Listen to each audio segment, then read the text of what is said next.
We now have the meeting beginning of the C.I.C. February 11th, 2025, 5:30 p.m. If we could start with a roll call, please. Mr. Unger. Here. Miss Ulrich. Here. Mr. Wallert. Here. Mr. Morbeck. Here. Mr. Miller. Here. Mr. McAravy. Here. I'm here. All right, so we're all here. Next, you've been provided in the board meeting packet with the minutes from the last CIC meeting. Are there any motions with regard to those minutes? I motion to approve the minutes from the last CIC meeting. All right, we have a motion. Is there a second? I will second Kathy's motion. Okay, now that it's to the floor, are there any questions, comments, concerns with regard to the meeting minutes as provided in the meeting packet? The meeting minutes were very well done. So an accolade, thank you. Anything else? None from me. All right, I'll call for vote. Mr. Unger. Yes. Miss Ulrich. Yes. Mr. Wallert. Yes. Mr. Morbeck. Abstain. Mr. Miller. Yes. Mr. McAravy. Yes. I vote yes. All right, that's, if I count right, which has not been the tradition here, 6-0-1 on the approval of minutes. I'm sorry, did I miss the approval agenda? You did. We did that, yeah. All right, been a long day, sorry. New business. I guess Mr. Miller will tee that up. Item A, discussion. Actually, I'm going to reverse this because I have a feeling a lot of you are here for A. We'll do B first, and then that'll leave the time remaining for A that will kind of roll over into public comment. So I'm going to motion to amend the agenda to move B to A and A to B. I'll make a motion that we move B to A and A to B. I'll second that. All right. Questions, comments? We'll call for a vote on that. Mr. Unger. Yes. Miss Ulrich. Yes. Mr. Wallert. Yes. Mr. Morbeck. Yes. Mr. Miller. Yes. Mr. McAravy. Yes. I vote yes. Okay, so then we'll take B first, discussion and potential action on pending offers for Station 102. Mr. Miller, you want to tee that up for us, please? Yes, as of our last meeting, we've continued to show Station 102. Again, just as a reminder, we have two new stations that are under construction. Station 102 is at Kemper and Old Colerain. Station 26 is on West Galbraith. We have been actively showing those through our commercial broker, Nick Barella with Republic, CRE. Has done an excellent job, I think. Good counsel, very active, very communicative with not only the township, but with interested parties.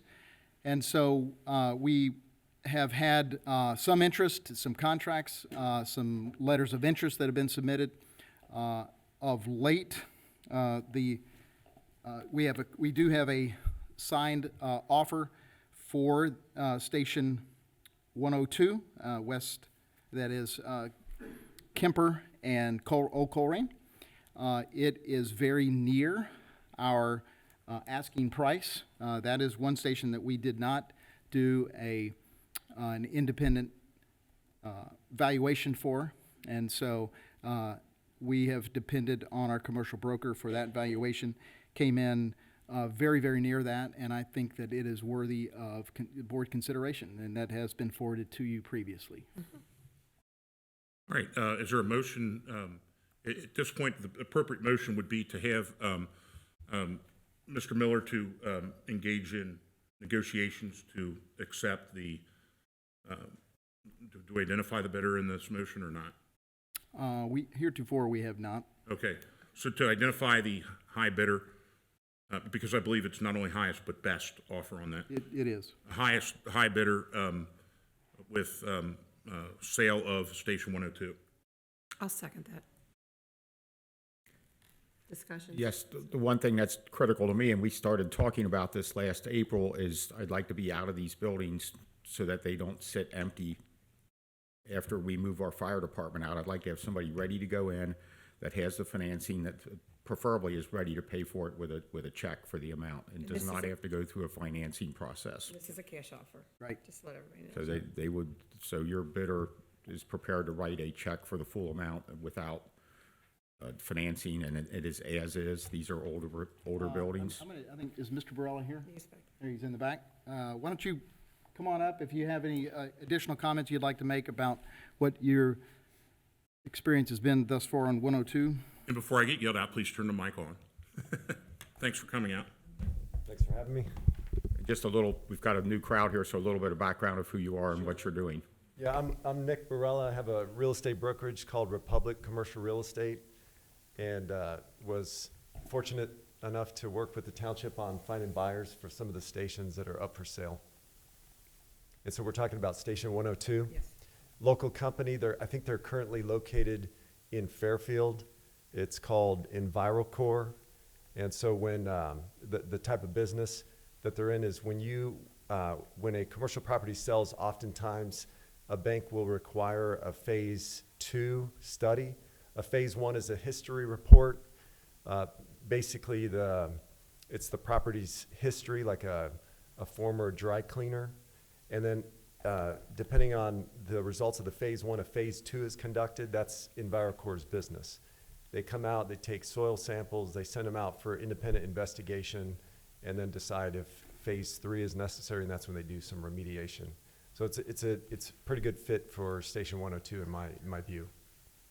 And from what I understand, that just to make this clear, EnviroCore, maybe people might think dangerous and hazardous materials. None of that is going to be stored there on the site. Now, they have some construction vehicles and some equipment to do what they call boring, which is taking soil samples.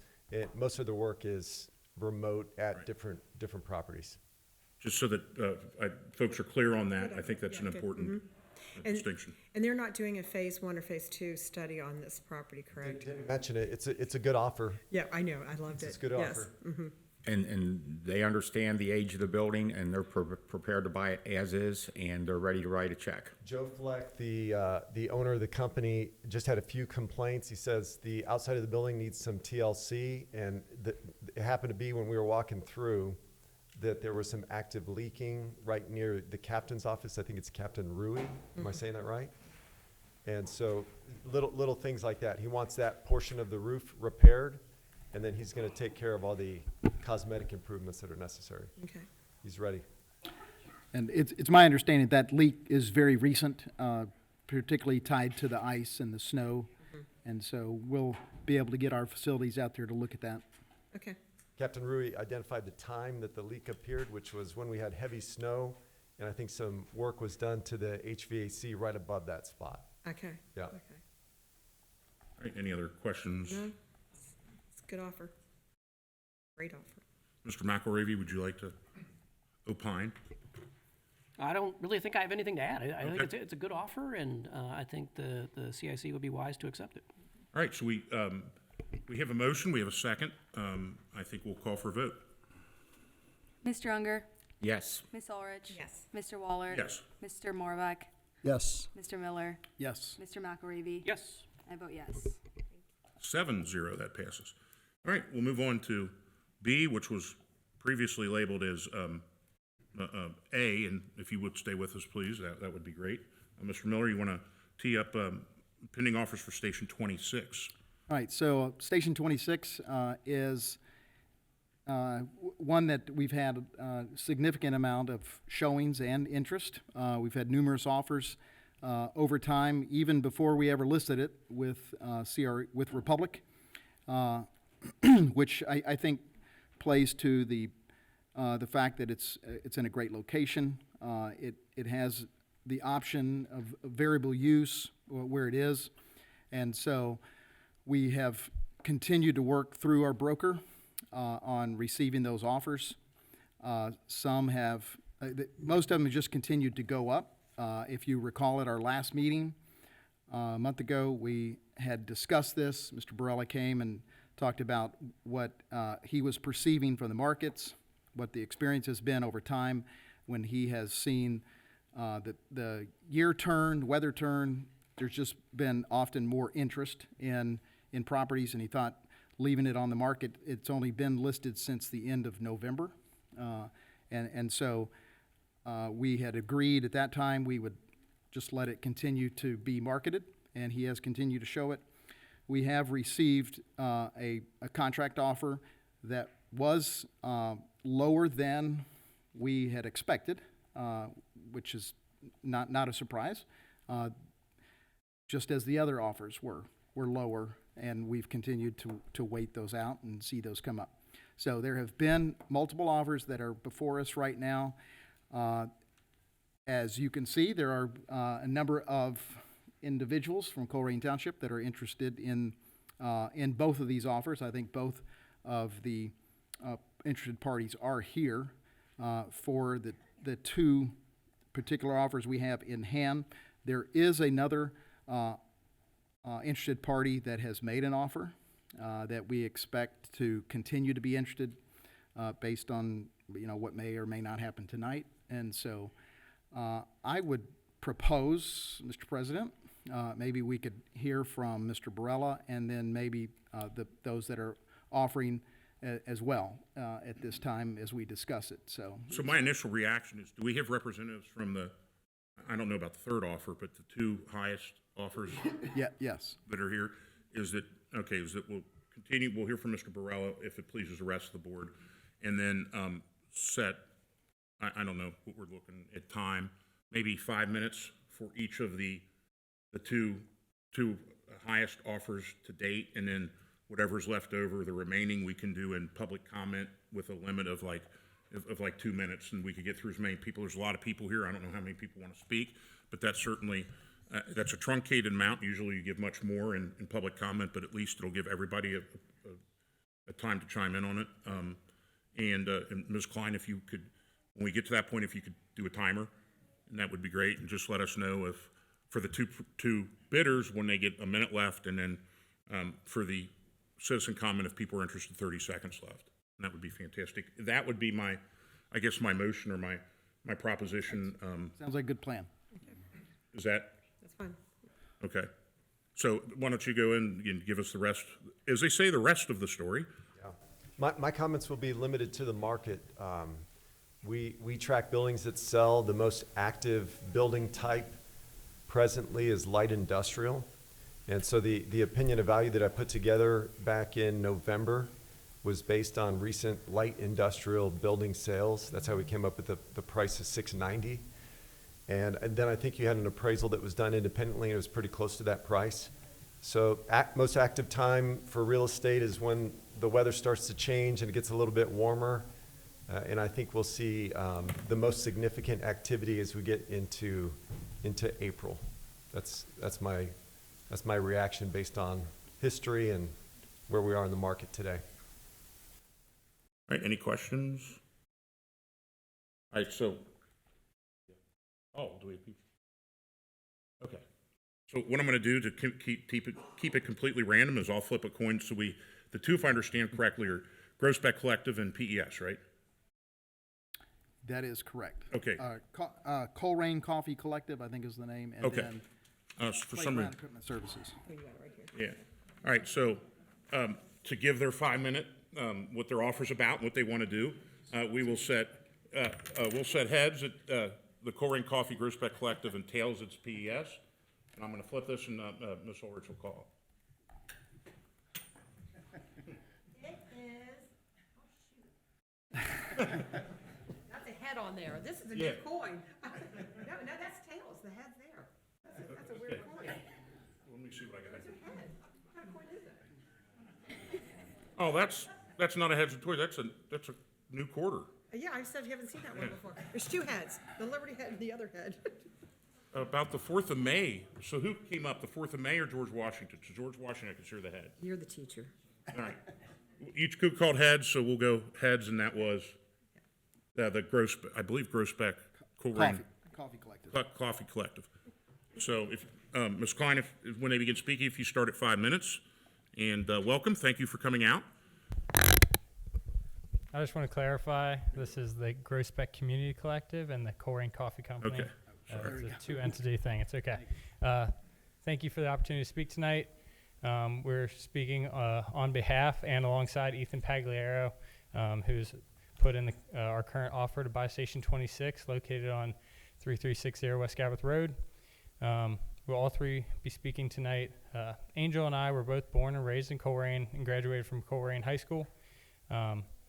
Ethan is a retired City of Cincinnati firefighter, a successful nonprofit owner, and a good friend who we came to know through the Ministry of Young Life. You also see some extra people in this room tonight. If people want to put their hands up if they're here in support of what we're doing. These people are here in support of this proposal, and the reason is because they either live in Colerain, they've been directly impacted by Colerain, and many are current Colerain high school students and recent graduates.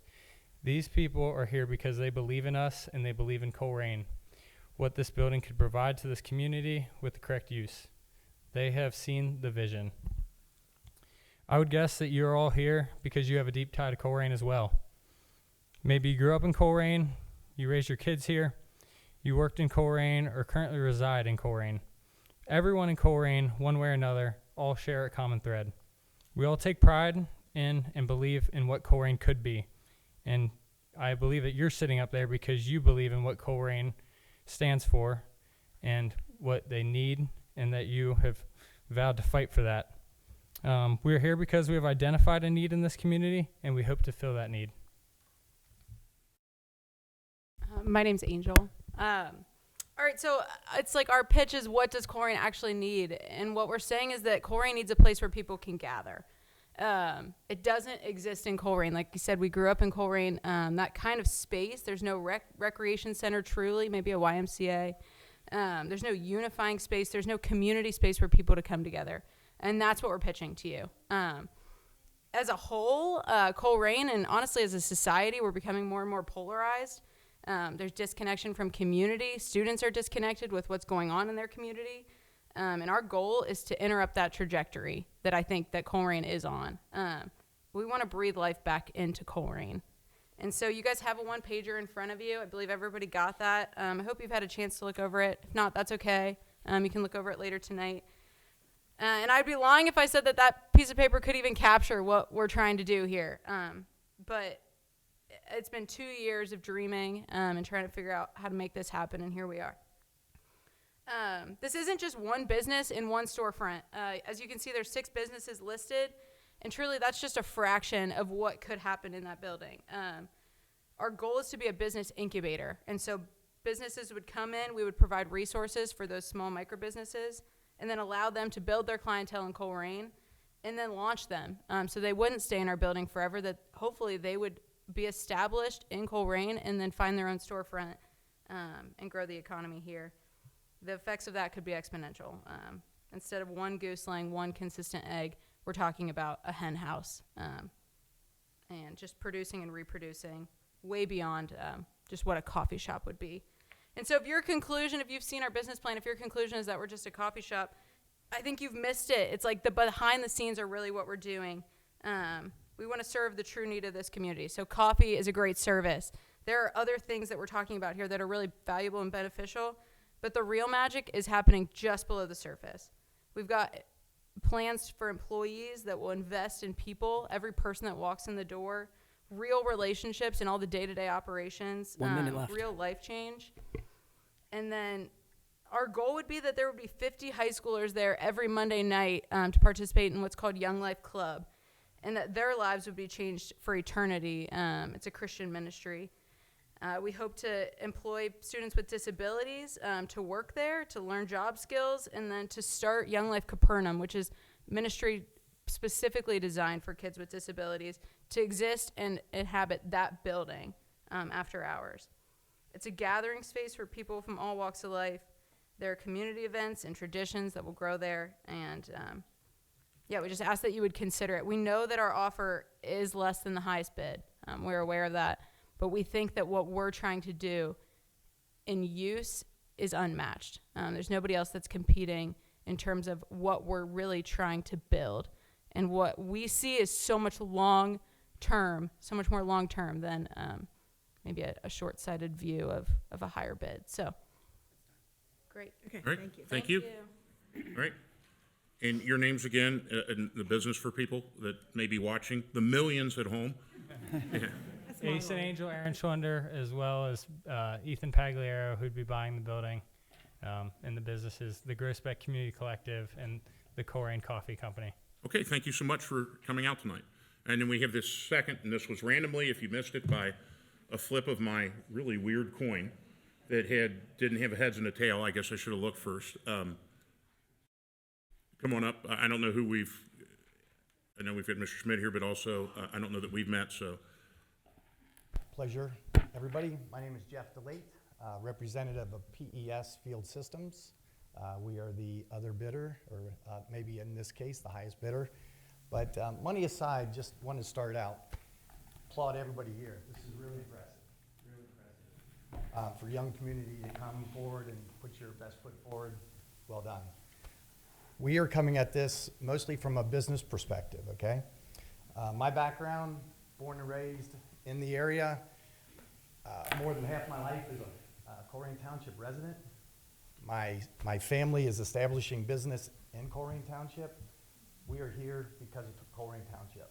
We believe this is the greatest location for our business to grow.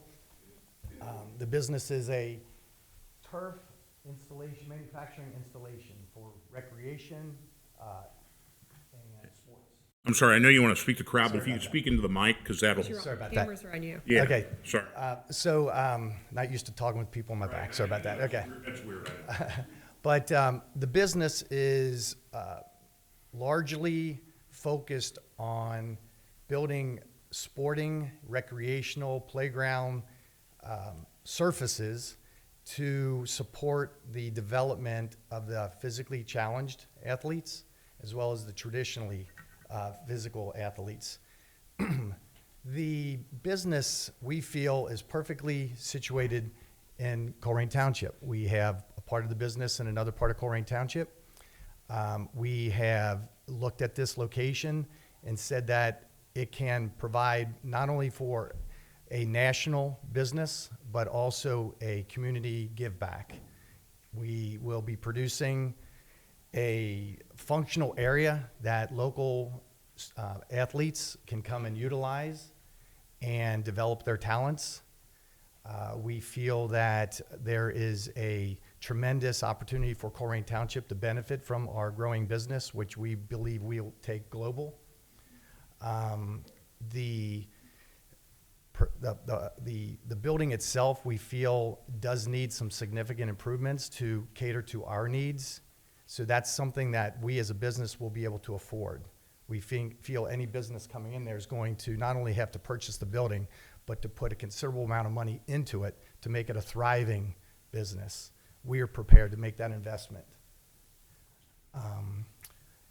We feel that if there are opportunities for us to give further back to the community, we are there. We've got a 15-plus year business that's been given back to the community, to the underserved, to the physically disabled, and we are here to, again, stand behind that history that we have provided. Other than that, I don't think I have anything more than just that we feel committed to the Colerain Township, the community. It's something that once our business is established and up and running, that we will have plenty of opportunities, again, for a gathering space, as others mentioned today. We do feel that is a real possibility, and we are committed to that as well. With that, Right. Thank you very much. Thank you so much. Thanks. So we have the grand total of 5 minutes remaining, I think, of the meeting, because we do have to keep on schedule. So if there's is there anyone interested here that would like to speak, a proponent of one of these for a 2-minute time limit? Come on up, and then Give us your name and address. My name is Ethan Pagliaro. My address? I'm from 434 Hidden Valley Lane in Wyoming, Ohio. And I am with these folks providing the financing for their endeavor. Our offer is a cash offer. That is what we'd like to do. And what I want to show you just really quick, I spent 26 years as a Cincinnati firefighter. Years ago, the Cincinnati Fire Department had 52 different firehouses. It's now half of that number. And what you have in front of you are a bunch of firehouse pictures of firehouses that have been liquidated over the years. And the first three have something all in common with each other. They were all pushed to be light industrial use. And what they also have in common with them is they basically look the same today as they did the day that the firefighters moved out. People just kind of move in them, they kind of become a garage, and nothing really happens with them. The next four, I think, are worth a look. These are fire stations that were pushed into community gathering space uses. The first one, Nation Kitchen and Bar, is in Westwood. It's a very thriving restaurant today. The next one is in Lebanon, Ohio. That's a recently abandoned firehouse that is now a very large brewery. Fireside Pizza is in West Walnut Hills. That building burned. That firehouse caught on fire. The entire apparatus floor collapsed into the basement. There was a fire truck stuck in the basement, and it sat abandoned for 30 years. And then somebody had the idea to open it up as a pizza shop, which it still is today. The last one is in Wyoming. This is the first firehouse that was ever in Wyoming. I was personally involved in this project in several different ways on our planning commission and in a few other ways as well. The C.I.C. in Wyoming purchased this building and put it into use as a restaurant. What sprung up out of that is this park that is all the way around it. It's time. And it really is a winner. So Thank you. If you don't mind signing in, I know, we're very limited, so if you wouldn't sign in with Mr. Weckbach so we have that for the record. Ms. Davis, did you want a 2-minute? And while we're doing that, I think we'll have room for maybe 2, maybe 3 more. Is there anybody else that wants to be, as they say in baseball, since pitchers and catchers reported, on deck? All right, Ms. Davis? I think your idea is wonderful. I love the big concept. The problem you have is this is illegal. You guys know it's illegal unless you have gotten another letter from the AG. You're not allowed to switch the name at the top of the paper in order to create a legal loophole. I do know how you can do it legally. I know how to do it legally because I think this would be wonderful, and I'd support you in that, but we can't break the law. We already sold that property at Wood Thrush as a pocket listing, which is against the law. You guys have been called on this before, and you were told not to do it. Ma'am, that's not pertinent to the discussion now. It Woodthrush. is. I'm talking about illegal Well, transfers I'm going to say that you need to of stay. government property. You need to stay Please don't pertinent to the disrupt topic. me. Just let me finish my say. and then No, can you need to stay criticize me pertinent to the later. topic at hand. If you're not going to That talk is the about, topic. When you sold no, we're Cal- not talking about another. We're talking about this particular. I know. I'm giving you an example of where you already were told you cannot legally do this. All right? 2 other occasions. That's absolutely not true. So Because did you guys get a new AG's opinion we have an AG's opinion on this property. that you've had for a month that said you're Right. not allowed to change the I know what it names? said. I requested I will it. challenge you. Let's put it I that got way. that. I will challenge you legally. But if you want to do it legally, give me a call and I'll tell you how to do it right. Well, I won the last 3 lawsuits against them. All right. Anybody else for 2 minutes? All right. We are almost here at our limit, so we might. Is there a motion? Motion from the board? All right. So we need. What are we going to do? What is the desired outcome for 26 and going forward? We have the two offers and a third pending, kind of. Could we give a time limit to do highest and best for both offers to come in with their highest and best, Nick? Would be, give a time, what's your time frame of giving highest and best? And so we can sit down and weigh both the offers. Can you come up to the mic, Nick?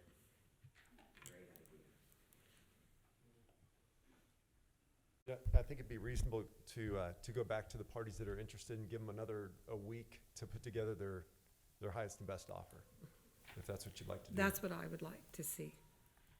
And as Ms. Davis mentioned, there is an outstanding Could we? opinion. Yes, could we give the audience the reason for the AG?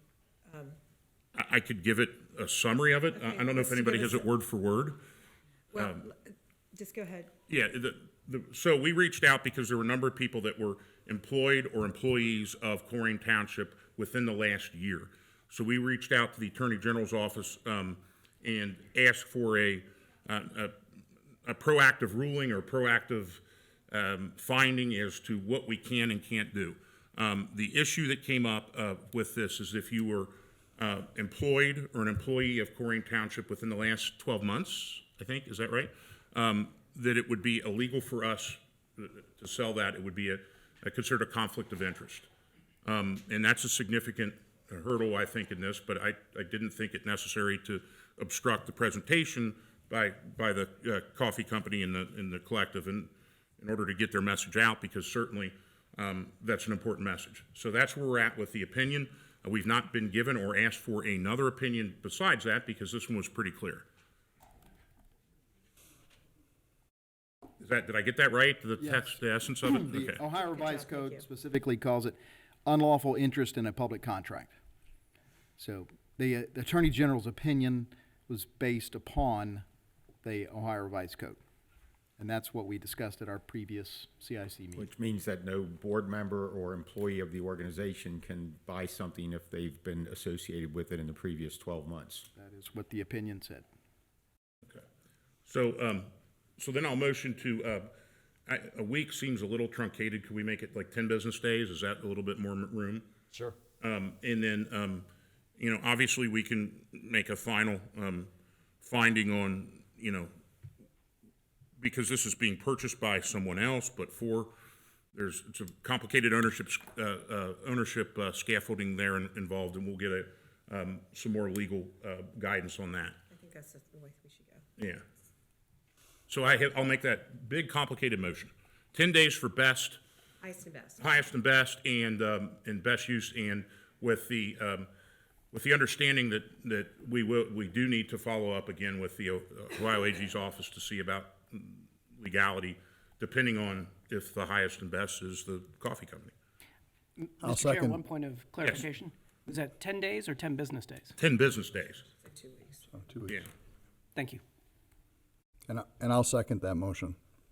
And for discussion, I would, where I've always been on this is I want to have somebody ready to go in there the day we walk out, because things start happening to vacant buildings, and the anticipation for Station 26 is what, mid-April, that we might be ready to move down the road? April-ish, May, yeah. In the case of 102, and I think the written offers for 26, the buyers want closing to occur when possession can be given. Yeah. So it should be pretty seamless. Occupancy You just is start closed. running into expenses with vacant buildings, and I don't like vacant Otherwise, you buildings, have to have so. a lease, and it gets a little complicated. Right. So closing can occur when you can give them possession of the building. And I think even- we've made that clear from everybody that's toward both, that's a condition of the And purchase. then we've got a new crowd here, I just want to Right. make sure they hear that, that's where I'm coming from. We need to get rid of these buildings and move on with township business in an effective manner, and part of that is, would either one of these be ready to take possession the day after we're out of there is where I'm at with it, I think so. we'll be waiting on you. Yeah. They're Yeah, waiting on I us, agree. good. Any more discussion, or can we call this to a vote? Call the question. Ms. Klein? Sorry, did you say you have a question? Oh, you We should call the called question. Mr. Unger, Yes. Ms. Ulrich, Mr. Waller, Yes. Mr. Morbeck, Yes. Mr. Miller, Yes. Mr. McElravy. Yes. And I vote yes. All right, that's 7-0 to call for highest and best use offer within 10 business days of today. Whoever has a calendar can figure that out. Are there any other motions? I would motion that we would, with that being the end of business, I'd motion that we adjourn the meeting for the CIC at 6:03 PM. I'll second that. Call for vote? Mr. Unger, Yes. Ms. Ulrich, Mr. Waller, Yes. Mr. Morbeck, Yes. Mr. Miller, Mr. McElravy. Yes. And I vote yes. All right, that passes 7-0. We are adjourned at 6:04. Thank you, everyone, for showing up. And we have another appreciate it. meeting that starts. Okay, Verizon time, it's 6:08 to start the regular meeting of the Board of Trustees, February 11th, 2025. Ms. Orch, Here. Mr. Unger, Here. Mr. Waller. Here. Board, I would request a motion to go into executive session in accordance with Ohio Revised Code, Section 121.22G3, to discuss pending or imminent litigation, in accordance with G2, to discuss the sale of township property, in accordance with G4, to discuss collective bargaining sessions, and in accordance with G1, to discuss employment and compensation of public employees. I would motion we go into executive session for the reason detailed by Mr. Weckbach. I'll second that. Ms. Orch? Yes. Mr. Unger? Yes. Mr. Waller? Yes. Okay, we will be back at 7 o'clock. Thank you. Time for the regular meeting of the Board of Trustees, February 11th, 2025. Ms. Orch? Here. Mr. Unger? Here. Mr. Waller? Here. Anything to report from executive session? Nothing to report. Okay, can we stand up and do the Pledge of Allegiance, please? I pledge allegiance to the flag of the United States of America and to the republic for which it stands, one nation, under God, indivisible, with liberty and justice for all. Okay, and for a moment of meditation, I would like to wish everyone a happy Valentine's Day. And with this being Valentine's Week and Heart Awareness Month, I want everybody to please pray for those people that have heart issues and take care of your hearts physically and emotionally and be heart healthy. And Dan would also like a moment of meditation. And I would ask for just a moment of silence for a marvelous Township resident who passed away recently, William Thiemann. He was a home builder. He lived out on Gaines Road and has just been here forever and has done a lot of brick and mortar work on a lot of structures within the township. Has a marvelous family, and may he rest in peace.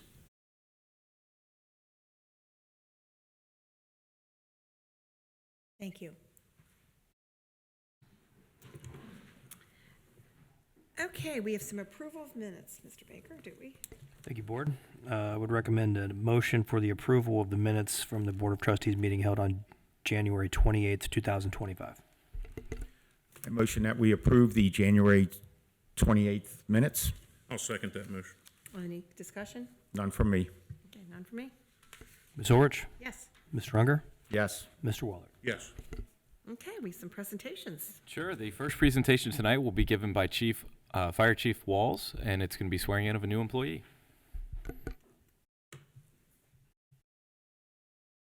Welcome, Chief. Good evening, Board. Good evening to everybody in attendance on a bit of a snowy night out there, and likewise to all of you watching virtually. So I'm here tonight to introduce and swear in our newest career firefighter, Jason Barrett.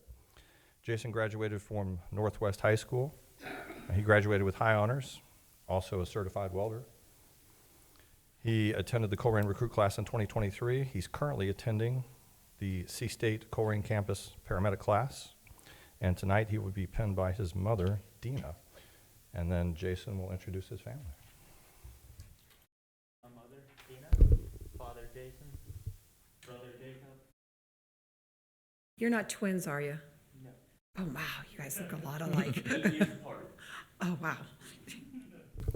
His younger brother did tell me that he could take him, though. Okay.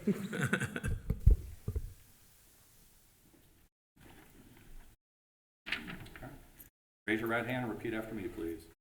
I state your name. I, Jason Barrett, Do solemnly swear do solemnly swear that I will uphold the Constitution of the United States of America that I will uphold the Constitution of the United States of America and the Constitution of the State of Ohio. and the Constitution. Abide by the Colerain Fire and EMS I will abide by the Colerain Fire and EMS mission statement, mission statement, values, values, code of ethics, code of ethics, standard operating guidelines, standard operating guidelines, and the township's policies and procedures. and township. I will faithfully discharge the duties of firefighter paramedic I will faithfully discharge the duties of firefighter paramedic in and for Colerain Township, in and for Colerain Township, and for Colerain Township, Hamilton County, Hamilton County, State of Ohio, State of Ohio, to the best of my ability, to the best of my ability. so help me God.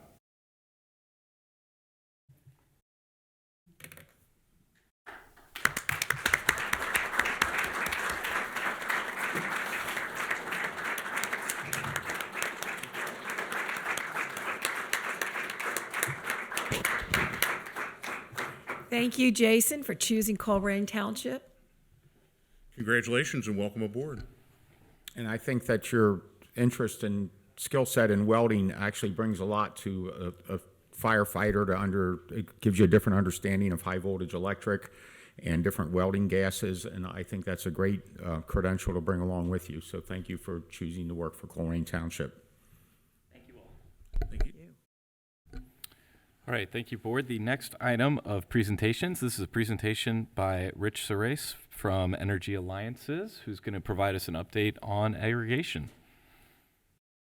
Good evening. Thanks for coming out. Good evening to the board. Thank you very much for having me out again. I've presented this board multiple times, I think, for gas and electric.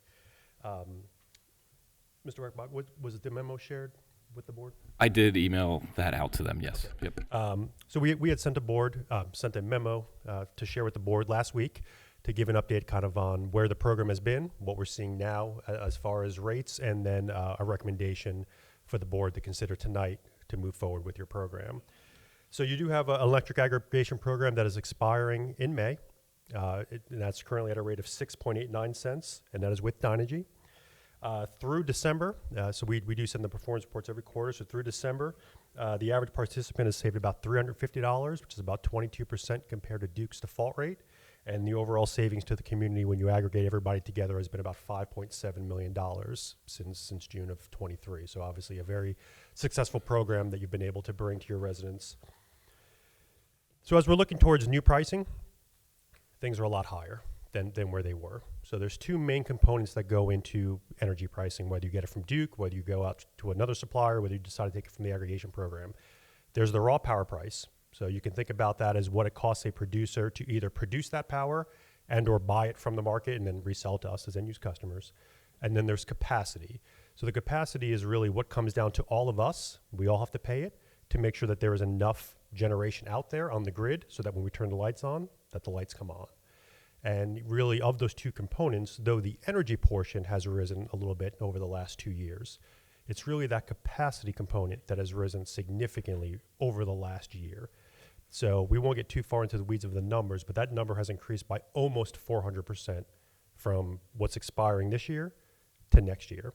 So that's a signal to the market for those who either own power plants, who could build power plants, to say, we're concerned, the market is concerned about generation. And that could be because of either plants retiring. So there's a lot of old coal plants, even some that used to be around here. So you used to have Zimmer, Beckjord, that used to be down in southern Claremont County. Those places have closed. So, power plants closing, maybe other stuff not getting online. Though you have things like, some of the big data, centers coming to the state of Ohio, right? They're great for economic development. Big data centers, big, consumption of energy obviously puts a strain on how much energy is on the system. So there's some give and take in that. So really of the two components that are really driving prices is really that capacity component, and why we're seeing that. So we did go out to bid. And right now, these prices are back from the middle of December. We've asked for renewal prices, and we'll still kind of, go for the next couple of weeks. So the prices we're seeing right now, as I said, you're at about 6.8. Well, you are at 6.89 right now. The prices that we're seeing coming in are much closer to 9 cents. Okay, and yes, that seems like some sticker shock to go from 6.89 to 9 cents. However, there are estimates right now that Duke can be 10 cents or even north of that. I'm somewhere in the 9.7-ish range, and I think I'm probably on the conservative side of that. I've talked to several suppliers, and a lot of them are thinking that this thing is going to be much closer to 10 cents. So though I understand, the idea of potentially bringing an aggregation to your program, to your residents when it's at 9 cents, when we've seen 6, 8, 9, now we've been sub 5 in previous years and things were much cheaper. Again, the alternative is Duke's rates of close to 7 cents. With any program that we work with, that we've not chosen a supplier just yet, we're still kind of in those negotiating phases. No termination fee, right? So people can leave the program anytime they want, whether they want to stay with Duke, whether they want to shop the market, that is up to them. So none of those things, change as well. So I believe what is being brought in front of you this evening is to give your administrator the authority, as you've done in the past, to allow them to sign an agreement at, right now, we built it up a little bit to the 9.49 cents to be able to look at that, because obviously we're still looking at a few different things, few different terms. We're looking to see, hey, do you kind of join Colerain with some neighboring townships to try to improve price? So again, looking at you to give the authority to be able to look at that situation over the next couple of weeks. Rich, not to put you on the spot, but do you happen to have the Duke price for gas today compared to what we were? Yes. So I'm sorry to point. Yeah, thank you for the reminder. So you have a gas program as well, even though we're focusing on electric right now. So your gas program is 0.5894. We'll round it up to 59 cents. And right now, Duke over the winter has been pretty close to that. With they've actually been kind of going back and forth. Duke published yesterday, or at least filed with the Public Utilities Commission, that their rate for March is going to be 96 cents. So, where those on the aggregation program will pay, we'll call it 59 cents, being with AEP. Those who choose to stay with Duke for their default gas supply will be paying 96 cents in March. So where their rate is variable, your aggregation price is fixed. And, that's where I think your aggregation has given a great value to residents of being able to shield them from, what Duke, again, the fluctuations during the winter of their gas rate. And I know we've received a lot of extra calls in our office here recently. A lot of that has to do just weather, right? Everybody we look at, it's the coldest winter we've had, at least, extended period of cold we've had in 3 years. Last year we had 1 week around just after New Year's.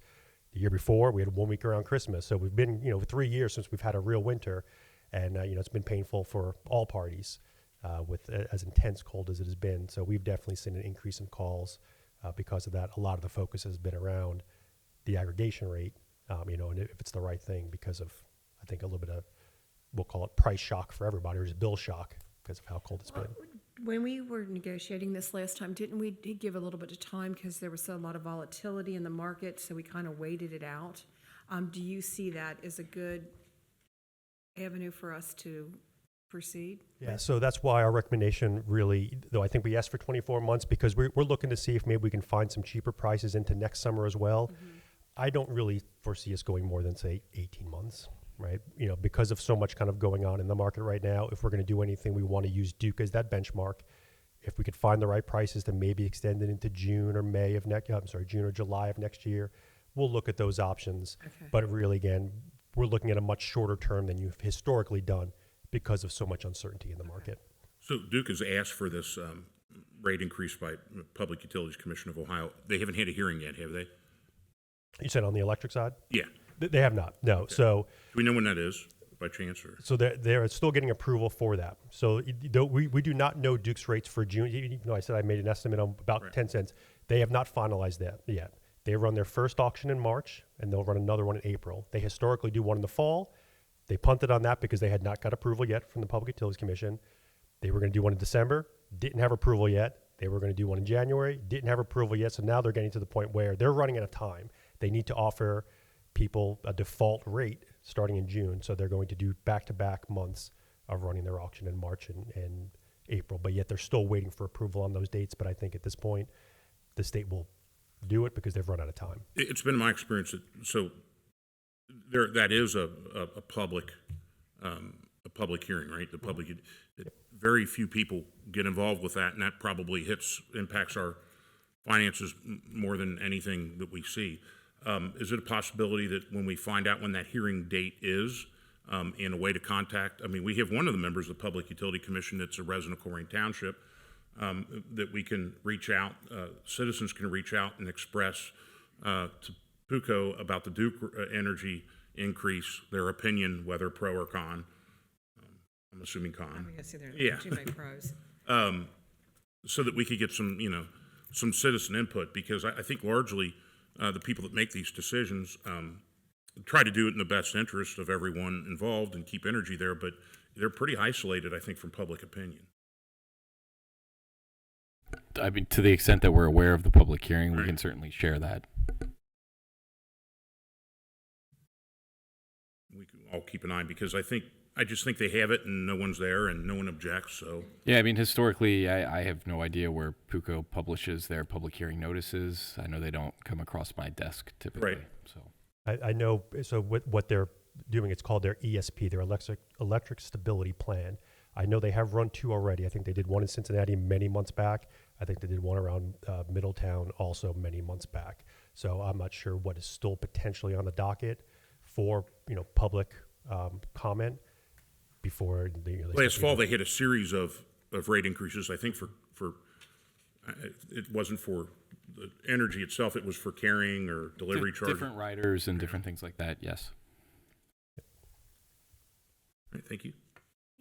So any additional questions you may have about the program itself, or not from me? Thank you. Okay. Thank you so much. Thank you for coming. So the final presentation tonight is just an update on year-end finances that would be available for supplemental capital appropriations. So in the packet on page 6, there is a chart. Chart lists the different key funds and how they performed compared to budget last year. So you've got sort of the first 3 columns are your revenues, and looking at what the budget to actual variance is. So if it's a positive number, that means we actually brought in more revenue than what we estimated at the start of 2024. And then the next 3 are your expenses. Same exercise. If it's a positive number, that means that we spent less than what we expected in 2024.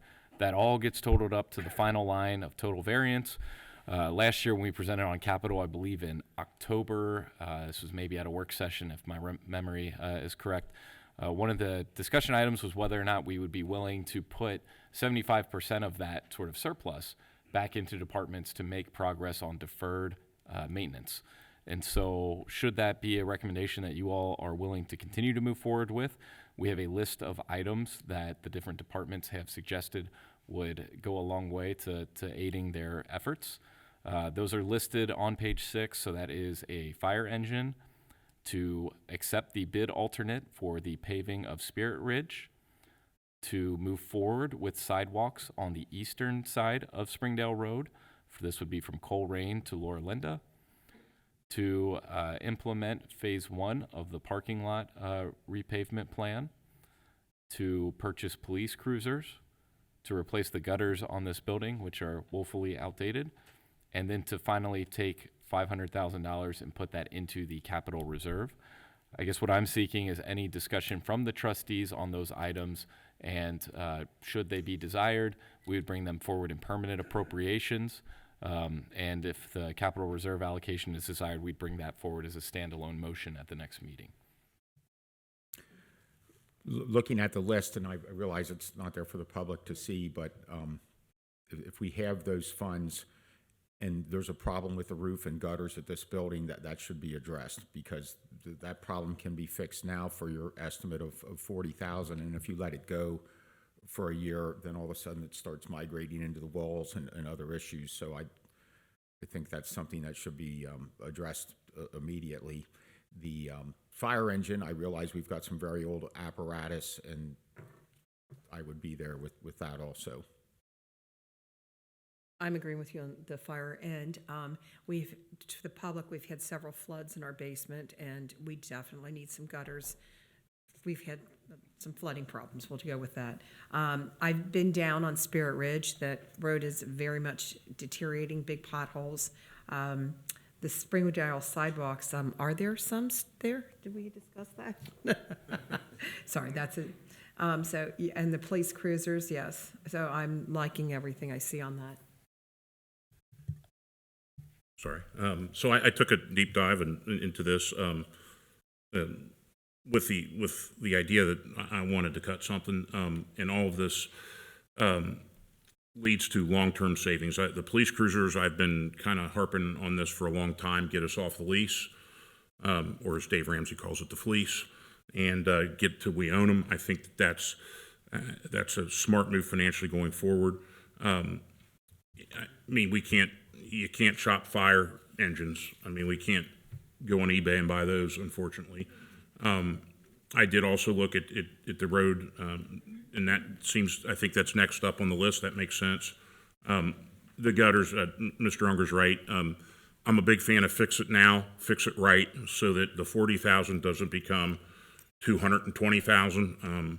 And that's the reason why several years ago I pushed for the creation of this capital reserve for supplemental or for capital needs, so that we wouldn't have deferred maintenance. Deferred maintenance is something that unfortunately every government just tries to defer maintenance, because it's really not in their advantage to go build or fix something. It doesn't get eyeballs on it, doesn't get earned media, but if you don't do it, it ends up bankrupting you sooner or later. So I'm so happy with the deferred maintenance, the capital reserve for that deferred maintenance, so that one day, if we need a new building, we have a reserve fund there and we don't have to issue bonds. Do we know approximately what the reserve fund is now? I can't remember if it's just over $1 million or just over 1.3, but Okay. when we bring that motion forward at the next meeting, it will have the full accounting of where we're Okay, at. I had 1.1, so it's the same ballpark. So that's the purpose of that, is to, the economy we're in today, it makes sense to buy the fire engine, because if we don't buy, we need it now. But if I said, hey, get a Band-Aid and fix it for the next year, it's going to cost probably, I would bet, my guess would be $200,000 to $300,000 more. And it's just the cost of things now. And if we're able to pay cash for it, I would rather do that. Yep. So I support that as well, even though I really went into it with, I'm going to find something to cut. And you guys have done a great job, I think, of keeping things to needs and not wants. And I appreciate that. So based off the feedback I'm hearing, we'll incorporate those recommendations into permanent appropriations, and there will be a separate standalone motion at the next meeting for the capital reserve. Awesome.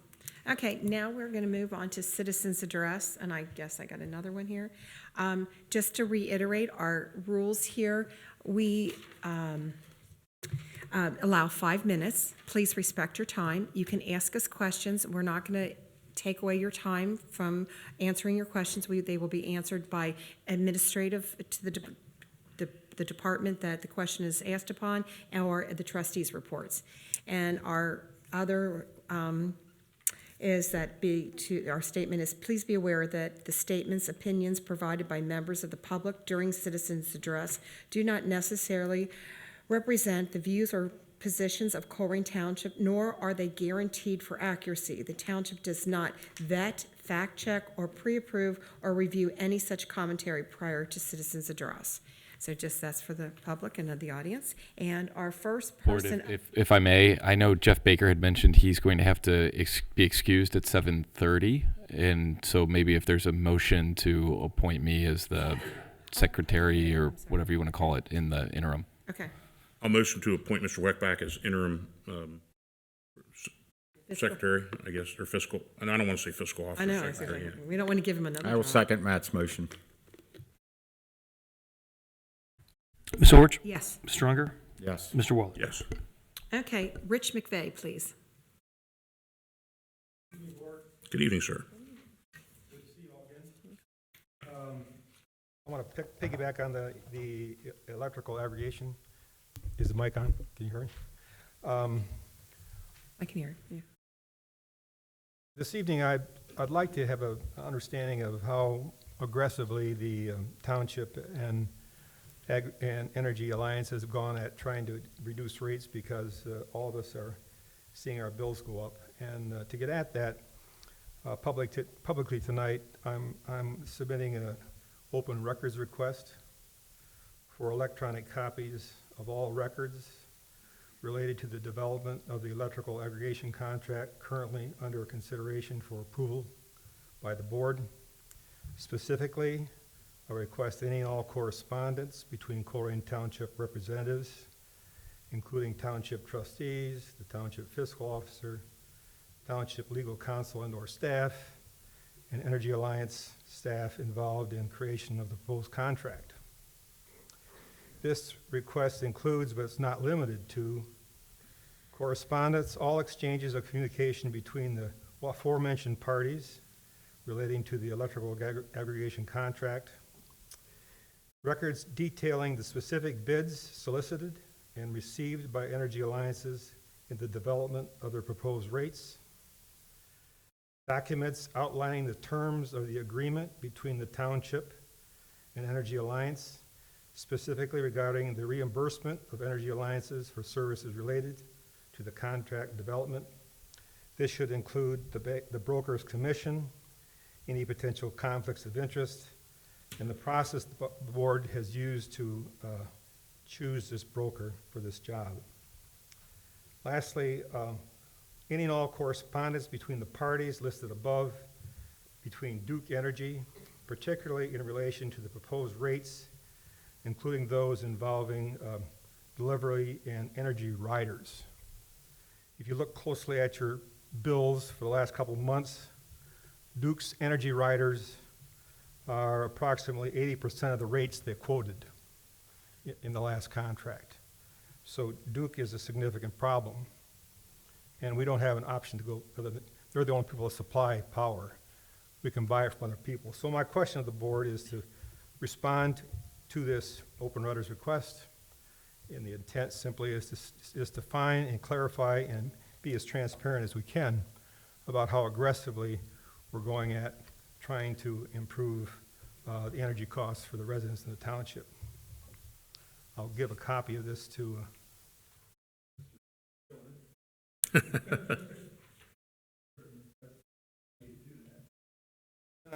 so it's getting tougher to especially if you're on a fixed income, to make the ends meet. And you guys are approving a lot tonight, And I just think that the level of spending that's underway is a problem. It's something you're going to face the next time you put something on the ballot. And I think there's just a lot of us who have reached the limit of what we're willing to spend. And I would like to point out that in the case of specifically this fire truck you have tonight that you want to fund, if you look at the data, it's your data, not mine. Less than 5% of the time that your fire trucks go out, they're putting out a fire. Most of the time, this $1 million truck that you're running around is in support of your EMT services, okay? Standby. And you know, for the price of one fire truck for $1 million, you could get 2 or 3 emergency response vehicles. So there's a pattern I see in spending that leaves me wondering about how closely we're looking at what we are doing. Now, the last thing I would say before I sit down is that years ago when we talked about building these fire stations, they were estimated to cost between $3.5 and $4 million a piece. That was a conversation I had with the fire chief. He said, we think we know what they're going to cost. Well, I think today we're over close to $15 million for these 2 stations. And there was some question around whether we really needed to build 2 of them. So all I'm saying is, at the rate that you're spending, I don't think you should expect to get any support around these upcoming levies. Thank you. Thank you. Ms. Orsh, before the next speaker, I was informed that there's a car in a handicap spot with their trunk wide open with snow going in it. So just anybody in the audience that maybe has a car like that. So. Do you want to speak now, Carrie? Sure, you're fine. Go ahead.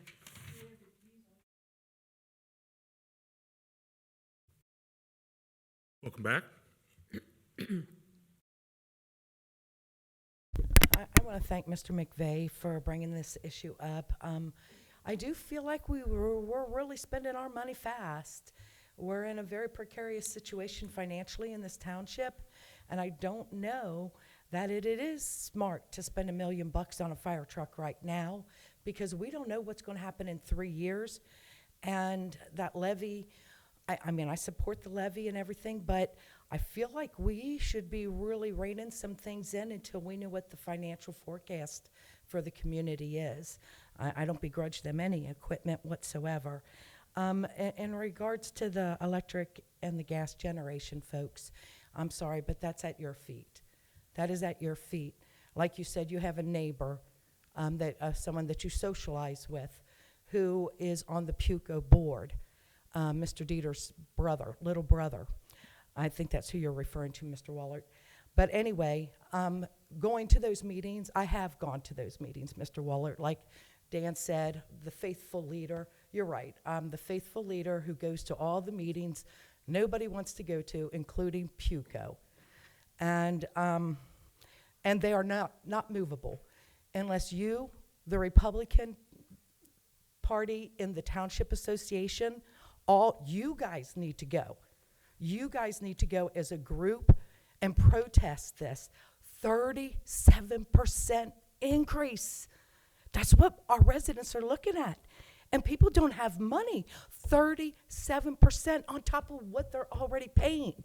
So I am requesting that all 3 of you and Mr. Baker and you get with your associations, and you guys need to organize on behalf of us residents, and you go to the PUCO meeting, and you fight for us, because we have tried. I have tried as an advocate, and it's not working. You guys, their friends, need to tell them, knock it off. I mean, we've got fees for the generation. We've got the First Energy. We're still paying the First Energy. And it's your fellow Republicans, Bill, what's his name, Blessing, and Cindy Abrams voted to increase the fees on everybody's bills. So you guys need to go and advocate for us, because we've tried. I mean, people went to jail, and still you guys let them do this to us. So I'm asking you to go fight for us. So the $1 million on the fire truck sucks. It really sucks that You can afford $1 million for a fire truck, but you wouldn't pay 60 grand to buy another piece of property without tearing down that football field. Shame on us.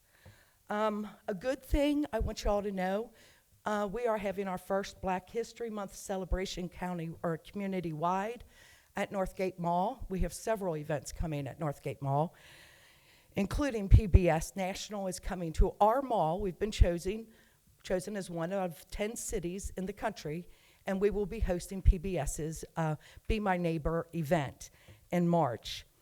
But anyway, with the Black History Month, I did request timely for you guys to support us in that, and you guys said no. But we have 2 museums are coming to the mall, setting up exhibits, the Cincinnati Art Museum and the Buxton History Museum. We have speakers from Northern Kentucky University coming, and what they're going to share with you all at that meeting is the fact that I found proof that Colerain Township is part of the Underground Railroad, which nobody knew before. And by standing on the shoulders of all the hard work of the Colerain Historical Society, they made it possible for us to discover this new finding. And that will be discussed at the meeting. And you're all invited. Please come and patronize us. It is free, though. I do also want to say bravo to you guys for hiring that realtor. He has shown the difference between having someone who is not experienced in his field as development director and someone who is experienced in their field getting something done. And that was the smartest move I've seen you guys make all year, was bring in a professional. And I'm going to need a little bit extra time, I'm sorry. I told you in the other meeting, the pocket listing's illegal. You need to void that because it's going to end up being a subject to litigation. You're not allowed to do that. And I did call Mr. McElvey, and someone said to me, Carrie, why do you always got to go complain? Why don't you call them and reach out to them? And what the public doesn't know is that I do reach out to all of you. Dan, you have not responded to a phone call or a text message or an email from me in over 5 years.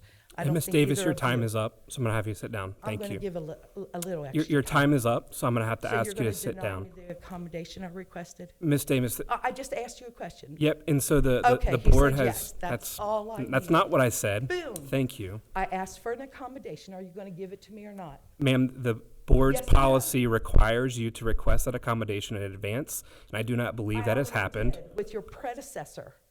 I showed him the documents and everything. Ma'am, you need to request through the fiscal officer before the meeting to have additional time to Well, speak, or okay, you can so submit it to in finish up, person. what I was saying was, Ms. Davis, your time is up, so I'm going to have to I tried ask get you in to sit touch with down, Mr. please. McElvey Ms. Davis, because your time is up. You guys are spending money on Ms. Davis. out of the general fund. Ms. on Davis, your things that are time is up. supposed You're to in come out of violation fire of the department's board's budget. policies. The fire department has their own budget, yet you are using money out of your general fund to pay for some of their expenses, such as the It was very costumes. important that yesterday pitchers and catchers reported for the Reds, and I think that was significant time after the poor Bengals season. I'm sorry, if you're going to continue to take up the time, you've been told to sit down. And I know that you don't like to follow the rules, but those rules... For a response on my public records request from you, Dan. Ms. for a Davis, month, your time and is from up. You Mr. had 5 McElvey. minutes. Please sit down. Thank you. But look at your budget. You're spending money on All right, thank you. Todd Ellis, please.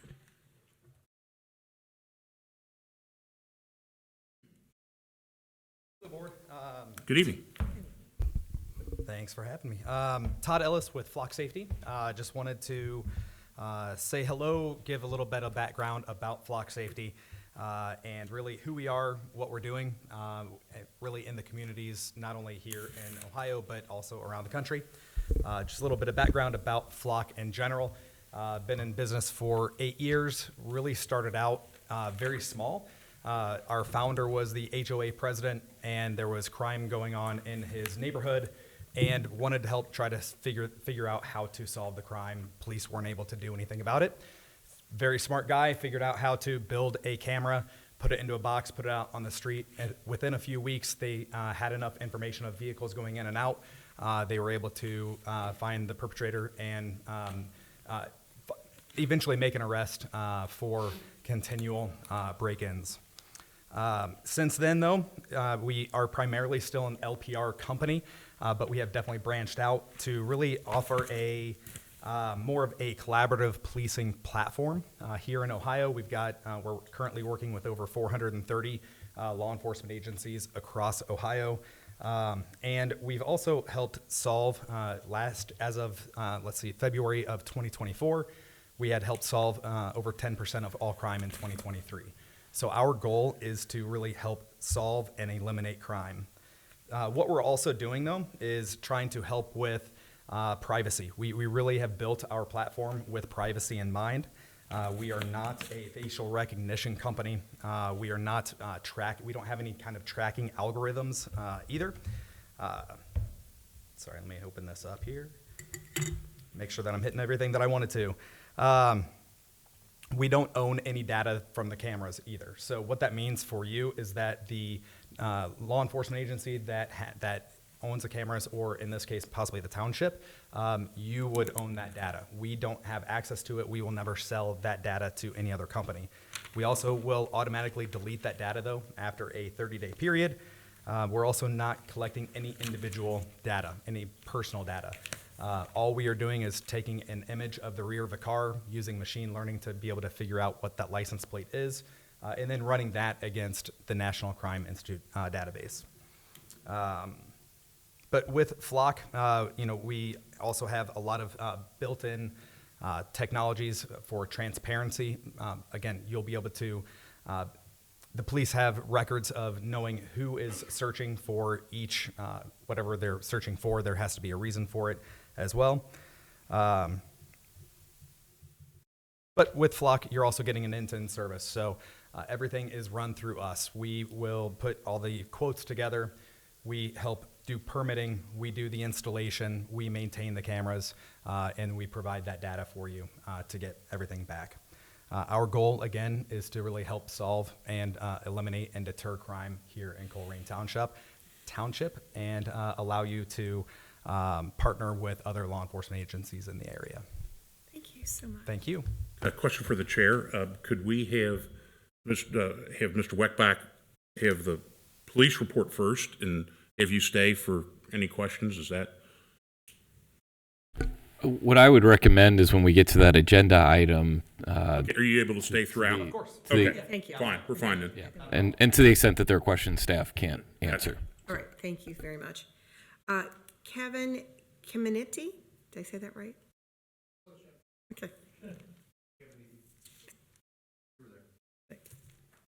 Of the Caminiti that played third base for the Houston Astros? Is he a relative? Distant, yes. I think I taught one of your other relatives at Elder. He was an offensive lineman. I can't think of his first name, though. Graduated 3 years ago. My youngest son was an offensive lineman. He graduated a year ago. Oh, a year ago. Okay. He's a freshman at LSU right now. Ah, okay. Yeah. Small world. Sorry, go ahead. No, I got another one. He's at UC, but wow. Anyway, thank you for having me here tonight, board. My name's Kevin Caminiti. I'm with Proline Technology, and we're a certified diamond partner with Verkada. So, counterpart to Flock. I was told that there are basically three main points here that you guys are considering. One, the data privacy practices, the C.I.C integration, and, of course, the almighty dollar. So what I'd like to point out to you, starting with the C.I.C integration, it's been in beta form with Verkada for a few months now. If you would choose to use Verkada cameras, you would be put into the beta program that will move forward. I know that the data and privacy is very important, and Verkada customers own and control their data. All the data in the footage is encrypted in transit and in rest. Data is stored in an AWS government cloud, and this is the same cloud the Department of Defense uses.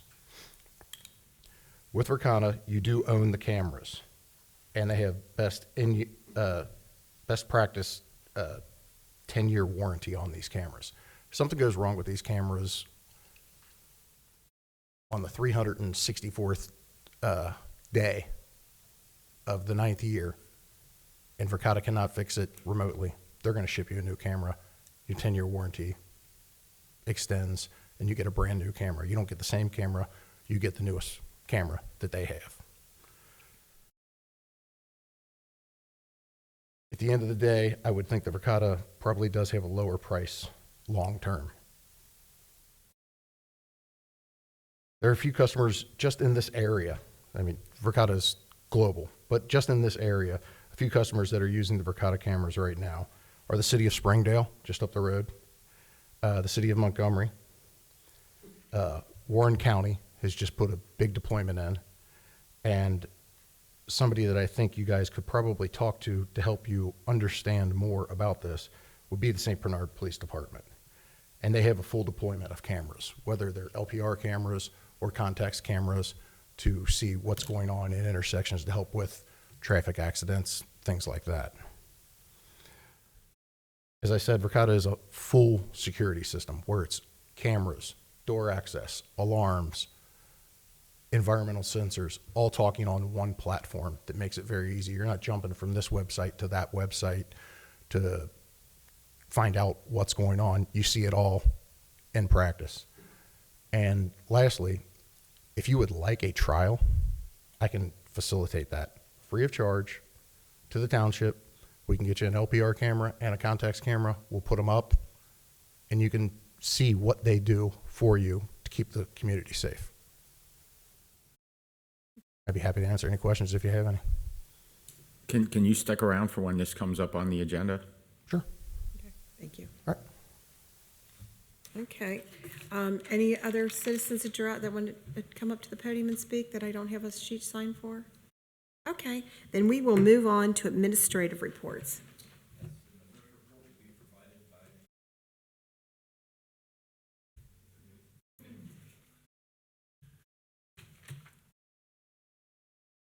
Welcome back, Chief. Good evening again. Our incident activity for January of 2025, we had 832 EMS incidents, 197 fire incidents.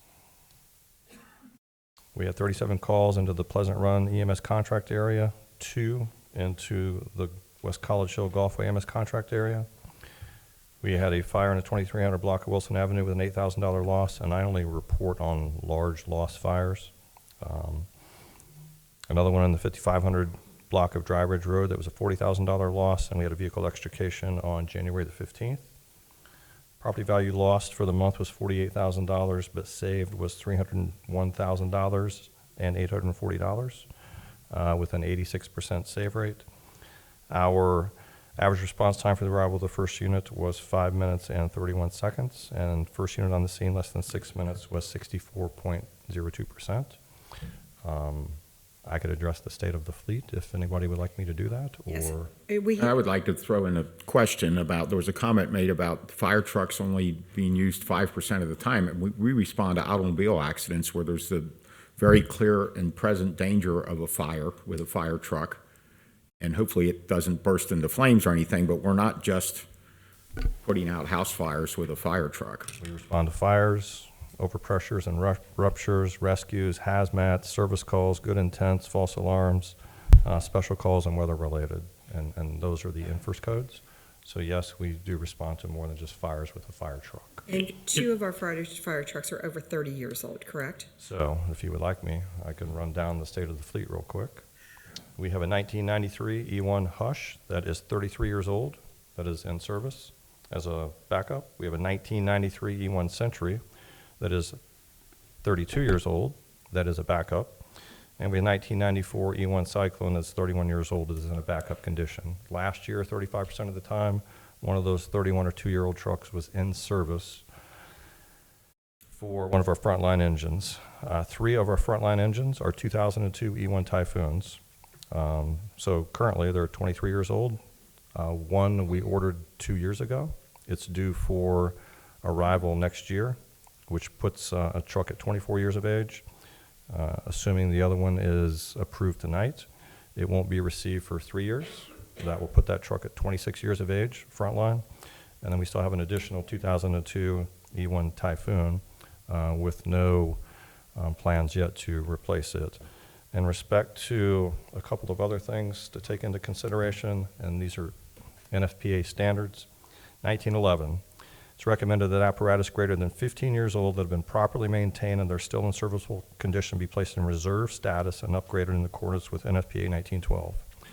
Well, we have about 6 trucks that are greater than 15 years old that are in service, 3 in reserve, but get bumped into frontline 35% of the time last year. After 25 years of age, they should be taken out of service. So that's a standard. It's a consensus standard. It's not a law. It's a recommendation. Obviously, with our fleet maintenance division, we have a history of having our apparatus last somewhere between 25 and 30 years. I know fire departments in Hamilton County that replace their engines every 5 years and their ladder trucks every 8 years. We're getting 25 to 30 years out of a fire truck. So that's the state of the fleet in terms of fire apparatus. And I feel our township is still growing. We have a new development. We have 100 more units, 99 to be exact. That is a lot more. All the different developments, we've got 5 different developments. I don't know the zoning, how many more houses we got in the last couple of years. That's still putting more and more stress on our fire department. I mean, it's stretching it farther and farther. So, to address the cost, I understand. I'm not going to say I don't understand. We're purchasing the very same truck that we spec'd out 2 years ago that's $200,000 more. Exactly. We have no control over that whatsoever. They expect another increase here in the first quarter of 2025. I understand, that cost. However, we can kick the can further down the road, and it's only going to cost more and more and more. In respect to that cost, we're adhering to a policy that was adopted that with carryover, we could use 75% of it to purchase a capital item. So we're doing just that. We're not spending an additional $1 million that we didn't have. We're using 75% of the carryover. I can answer any other questions. Chief, I have a couple that you and I have talked to at length, not recently, but in the past. So the fire engines, it's true that fires are not the large percentage, but those trucks do respond to ALS situations. And I think there's this view that, at least I had this view, that you just roll up and a couple EMS, EMT roll out with ALS, but we need, maybe explain the personnel needed for a response like that and how that could be life-saving to some people. So I'll use a cardiac arrest. We could send 2 people on an ambulance, and I would never send 2 people on an ambulance to a cardiac arrest. We need somebody to do CPR. We need somebody to start an IV. We need somebody to get patient information. We need somebody to get the cot together. We need somebody to help move the patient. We have medications to give. The patient may need to be defibrillated. And so you're looking at 8 people. We send 5. And I know that as a kid, I watched, God, this will age me, I love to watch the show Emergency. Oh, yeah. And there was always 2 people responding. And when I first got into this, I'm like, wait a second, why the extra people? And carrying all this equipment, if you got somebody upstairs or, oftentimes police have to assist. And that's why a police car follows these runs as well. With regard, and this is something that we talked very at length about, with regard to building 2 fire stations. At once, instead of 1, then 1. It's right that several years ago, we were quoted this, probably 8 or 10 years ago, $3 to $4 million apiece, which to me was a wake-up call is to get it done now, because the 15 or 16 million is going to be 25 pretty soon. And I think already to build what we've just built would be 10 or 15% more from some of the comps I've seen.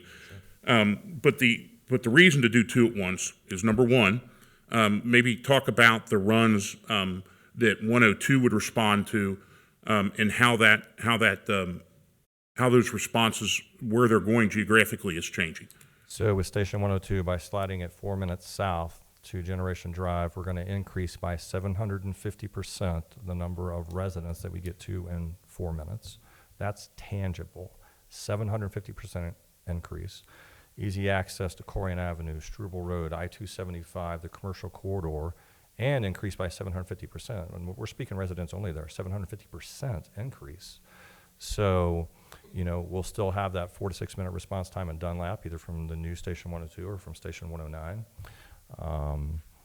It'll likewise take some of the workload off of Station 25, which is currently our busiest fire station. And it will put Station 26 then as the busiest fire station in the township. So, you know, we're not advocating for more firehouses. We're replacing the 2 original volunteer fire stations that existed in the township, the Dunlap Volunteer Fire Department to the north, the Groesbeck Volunteer Fire Department to the south. And for me, you know, the life saving is important. I'm kind of, I guess, cold-hearted and a nerd. I want to build up efficiencies. And this makes you a more efficient department, which is ultimately in the long run going to save money and ultimately in the long run going to bring all residents a better quality service. And I think that those are assets.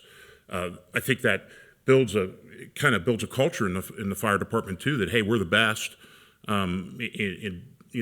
That breeds on itself too with successes, and it builds a confidence in the citizens that you can get there in time. Well, and let's address that question, the best. So the best, according to the NFPA, we would get to 90% of our calls in 4 minutes travel time. We don't come close to that. And to do that, we would probably need 20 fire stations in this township. Mm-hmm. I'm not up here asking for 15 more fire stations. I think we're really good, but that can get misconstrued sometimes as, well, they're the best. Right. Well, you best by God want the best if you have an emergency at your house, as far as I'm concerned. And the best for us is it's not 90% of our calls in 4 minutes travel time. We're not even close. There was another statement about money being spent out of the general run fund on the fire department. I can't address that. And as far as the 2 construction at once, the other thing I want to stress here is I think the decision was made that there's such a thing as an economy of scale, and building one for 10 million doesn't necessarily mean that 2 will cost you 20 if you have the contractors on site, if you're buying the building supplies at the same time. So I believe, again, going back to the idea of efficiency, there's a significant efficiency and savings in doing them both at the same time, not to mention the fact 102 is going to give a better quality service, and we had a land grant for a place for 102 to go that was due to expire. And we were hit with the dilemma that, yeah, we need to exercise this land option to get a free piece of land, which is pretty valuable, but also for 102. But on the other hand, 26 was woeful and is woeful for fire. I mean, we've got all kinds of issues. That's what I was going to bring up. Both those houses are over 70 years old, and they're septic or sewer backups. You took me to them. We toured them, and they were nobody. I don't understand how we can get firefighters that look at that house and go, "Oh, I can't wait to run here." They're putrid. Sorry, I don't mean to be mean, but they were. No. Looking at other fire stations, you wouldn't believe what our guys had to deal with compared to other fire stations. Well, and let's address what we're building. We went with pre-engineered metal buildings, not brick and mortar. Brick and mortar is inherently more expensive than pre-engineered metals because we were looking at economy of scale and trying to choose what fit this community. I don't want people driving by a fire station that looks like a Taj Mahal and go, what are they spending their money on? We went pre-engineered metal buildings that will fit into the community, and that's, yeah. And actually, I guess I can't address the general fund money to the fire department. I'm not aware. I'm not aware of any either. Last time general fund money was spent in the fire department there was a portion that was put into the fire station project. So that was maybe a year and a half, 2 years ago.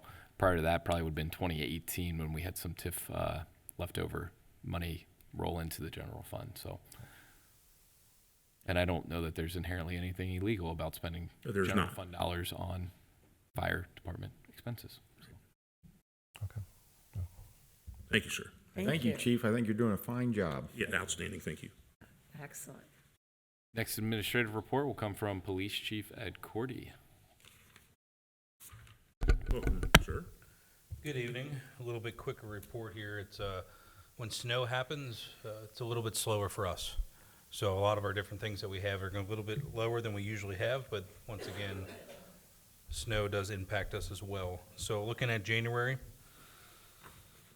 We responded to 3,458 calls for service. It's an average of 112 per day. We had 188 traffic stops with 6 OVIs, handled 135 auto accidents, and had 75 arrests. We wrote 228 citations. We had, let's see what you got up here. So we're looking at 1 use of force for 1 taser use of force, 2 total pursuits. We had 0 internal investigations. Busiest day of the week was Friday, followed by Thursday. Again, the normal hours, 8 a.m. to midnight, with 4 p.m. always being the busiest. Our impact, the stats from our impact team it takes a little bit of a blow as well for the month. We had 1 officer that was assigned to back to the road to train a new hire. Officer Huntington is currently in Pennsylvania receiving and picking out his new partner. So Teo will be in front of you in a few months as a retired canine. So Brian is picking out his new partner right now, and I'm sure he'll bring him back. Brian's actually, through the Haverkamp Foundation, is sponsored to be a certified trainer as well. So he's up there a little bit longer this time. He's already picked the dog, and once he's done with that, he'll be able to name the dog. So the name of the dog right now is Telic, and that will be changing most likely. What is it, Telic? Telic. Yep. That was the dog's given name. So during training, they have to use the given name. We'll change that to Elder Panther. Yeah. I'm not sure what he's going to do with it, but I don't believe that's it. They usually have 1 syllables. Teo, Teos, goes. Well, this dog will be really smart, so. You can't have all those syllables. Yeah, and then just another member, so over 5 people, we had 3 of them out of the unit for the most of the month. Another one of our members is working with a regional team, getting training with them, so he can bring that back to our department. Still, they had 9 targeted traffic stops with 5 felony charges, 10 misdemeanors, 2 grams of marijuana and 405 grams of meth, and 16 grams of cocaine. They still, it's still pretty fantastic numbers considering there was only 2 of them out there while doing it. Looking at our update for our staffing, we're at 58 officers. We still have our 2 recruits, and we still have 2 vacancies. I'm hoping by our next meeting that I'll have another one in front of you for us to move forward with hiring. Any questions? I know we have a lot to talk about Flock, but I'll be back up here in a second for that. Sure. At the last meeting, you made a comment about the small number of complaints we get about our department. Do you still have that at the top of your mind, or? In front of me, but I can tell you the number was, if you're talking about the citizen complaints. It was some really low number that I think people could stand to hear again. Yes, we had citizen complaints versus the total number of, citizen contacts versus the total number of usage of force, and that was 0.1%, I believe it was, per use of force per contact that we made. It was some small number that I thought was worth repeating, so. Small number. Sorry. I'm done. 2 quick things. While you're repeating stats, it still blows my mind. 58 officers. We have half the number of calls of the city of Cincinnati, and they have 900 officers. 985. Yeah, I would love to, if we had staffing to be able to provide the service that people want. I wouldn't even know what to do if we had, 75 officers. Right now, we're just 100% reactive. I would love to get out in the streets. I'd love to do more traffic stops, and I can tell you our officers would love to do that as well. It just comes down to being able to do so. And the other thing, and again, I don't know how much you can say, but I do appreciate the effort. The initial charges for the Joseph, what's it, Toyota? Joseph Chevrolet, that's right. Joseph Chevrolet suspect, alleged shooter. I can talk. I know where you're going with yeah. that. I can talk on that. All right. So initially, we have to respond to what we have at hand, and what we had at hand was just those facts. So being able to, with a lot of the employees and everyone being dispersed from where they were when it occurred, and having 50 plus individuals inside that business when it happened, it was very hard to be able to put all the pieces together. So we knew we had to charge the individual at the time with what we could prove at that moment. Then us being able to go up the next day, we were able to put all the pieces together, know exactly where individuals were at when this occurred, when the shots were fired, where they were, how they interacted, where the rounds went. It was able to get the whole picture to be able to get a more appropriate charge base for us. But again, you never go forward with charges unless you know that you can prove them. And day one, that's what we could prove. And just to caution people that just because it's not immediately done, just exercise some patience. We've got quality people in quality positions, and our detective closure rate is incredible. If you could, especially if you compare it to areas around us, where certain jurisdictions south of us hardly close anything, and it just sometimes takes some time. What's my grandmother used to say? Haste makes waste, and if you overcharge them, you've got an issue too. So I appreciate just the thoroughness of that. In addition, the thoroughness of the response. Some people complain to me that the post office closed. You don't know what you're dealing with. Right. You think you might know, but you ever notice on the news whenever they have these reports, they say there's 2 or 3 shooters, and it turns out there's just one. It's what military people call the fog of war. You think you observe it, but you may not. I once taught a class in psychology, and I did this experiment where somebody came in and took a kid's purse and ran out, and I had the students identify it. The identifications were all over the place because personal identifications are one of the most difficult things, as you know. So you need to make sure everything's secure. You don't know if there are additional people that fled that are maybe going somewhere else. You don't have the information, and to just stop, make sure that you understand what you're dealing with before you start letting people go everywhere, I think it's hard for people maybe to sometimes deal with, but it's in the interest of everyone's safety. Well, it's important to keep in mind that our response was so fast. Incredible. We were on scene as rounds were still being fired, that the response was so quick that we weren't getting all the updated information. We were already on scene, already clearing, already going through, sifting the real-time information. And as you're saying, you never know what's actually accurate. So that is a very large building, and there's an upstairs that is quite large as well. And my cousin was in the building, and I saw him out at a restaurant, and he said, I have to tell you, he could not believe the amount of force that was there so fast. He was personally there, and I said, I'd love you to get on any station, any public media or social media to say what a great job you did. He doesn't even live in Colerain Township, and he was there buying a car, signing the papers, and he couldn't believe what happened, and he was most impressed. In surrounding communities, too, I believe the number was, Mr. Weckback or Chief, you may know, 48 units within the first 15 minutes? There's a tremendous, because it was put out as an active shooter. Sure. And as officers were on scene, rounds were getting fired. So, we had everywhere from the city of Cincinnati was actually activating their SWAT team to send up to us to help.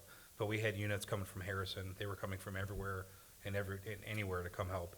Colerain Avenue was pretty much locked down. Kudos to Officer Andrew Morris, Officer Patrick Cord, and Officer Abby Pearson, new hire. Wow. They were actually just turning on to Compton from Colerain Avenue when this came out. So they were able to spin right by Target and get there very quickly. So good for them to be there. And their responses we could see on the news was pretty spectacular. So we've had 2 kind of major events with Kroger in that, and the courage that your officers have shown in just running in. It's not what was the Florida school shooter where they waited for a full report and while the shots were being fired. It's just amazing, and I have nothing but praise and just I feel just honored to be served by those folks, because when everything hit the wall, man, their training kicked in, and they were professional, and they went in there and they did what needed to be done. Really, they didn't know that this guy was shooting it somewhere else, or and just even the Kroger thing with how the bullets they returned, each one was backed up. It just is amazing, and I'm telling you so that you could tell them that I appreciate just the courage that they've shown. And what is it? They say that some people's heart rate goes to like 0 when it's an emergency. It doesn't change at all. And you seem to have a whole force full of those folks, and I appreciate that.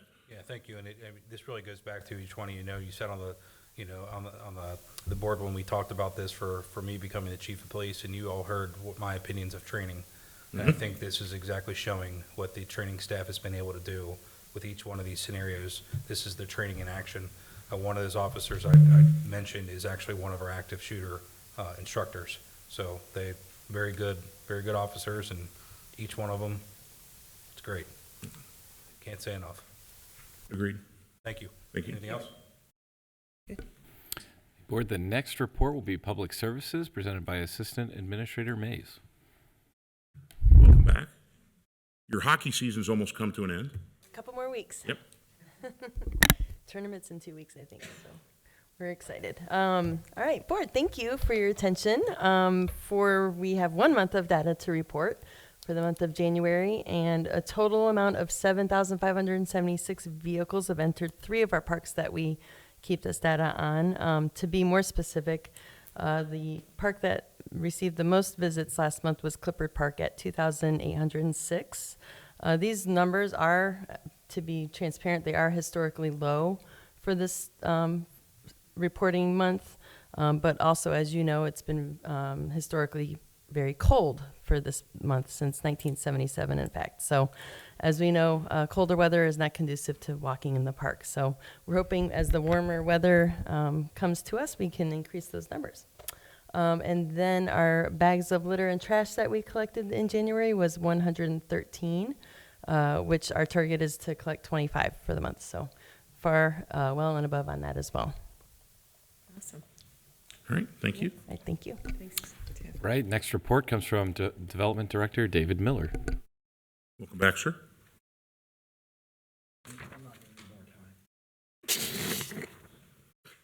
Thank you, David.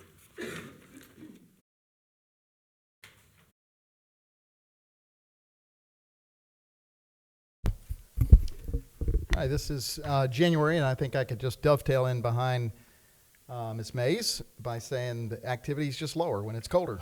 So people are not building. Now, I will say, you know, when you look, we had a total of 29 zoning certificates. In total, 20 residential for, you know, fences, decks, sheds, things like that. Only 3 commercial applications that we had, 2 solar, and 4 new single families. So, as Ulrich mentioned, neighborhood here very close. They just really launched their building. It's D.R. Horton. These are 4-by landominiums. So they're single-family homes side by side, much like the Dunlap Grove on Springdale. So it's just on the old Beavis Elementary site. So they are getting started right now, and we're approving those single-family homes. We had 2 zoning commission cases and then 6 BZA. So the Board of Zoning Appeals, that's a heavy list to go through. Those are long nights, but a lot of time goes into preparing the staff reports, getting all of that advertised properly, prepping the board, all that, going through each case. So kudos to the staff for doing that. I don't have anything else unless you do. I think you're doing a fine job, David. And when the sun comes out and it gets warm, people get an idea in their head that they want to do something. If you are interested in making improvements to your property or a zoning permit, contact us in January or February when we're not as busy. Yeah. Say start the planning now. I got a call today from a residential developer that's looking at 19 acres, saying what can we do here? How many can we put? What do I need to do? So they've started the process. They're going to put kind of a concept together, come in, we'll sit down, do a desktop review, start the planning process to get them off on the right foot and get them approved and building as soon as possible. So that's exciting. And it's another subdivision. That's what it is. Thanks. More growth, more need for fire and police. Thank you, Board. And the last administrative report for the night is mine. And just highlight, we've started our strategic planning process for the year. So I want to say, while there are 61 total initiatives for all departments, there are roughly 300 different milestones that we'll be working on accomplishing throughout the year. We're off to a pretty good start, and this gets updated every month as we update all of our dashboards. And then it looks like we've got some folks from one of the local scout troops here today, so appreciate whenever you all come out as well. So that'll conclude administrative reports. Okay. Then I guess we go to trustee report. Who wants to go? I'll go ahead and go. And I was going to point that out as I just renewed my youth protection training. I'm still a registered assistant scoutmaster, although the troop I'm with meets on Tuesday night, so I don't get to see them so much anymore. But congratulations to your group. I guess you're out here to attend a public meeting and a local government meeting. And if you have any questions after the meeting, just talk to one of the three of us. I do think part of that requirement is to actually speak with a elected official. So I always give out my number at these meetings, 513-404-3057. And some of the things that I've responded to lately was as mundane as somebody left a tire in the middle of the road. And the resident didn't know how to get rid of it because Rumpke won't take them. We had somebody dumped a couch in the middle of one of our subdivisions over off Pippin Road. I think that got handled. And speaking of electric, there's been some repetitive which the township has no control over electric service and maintenance.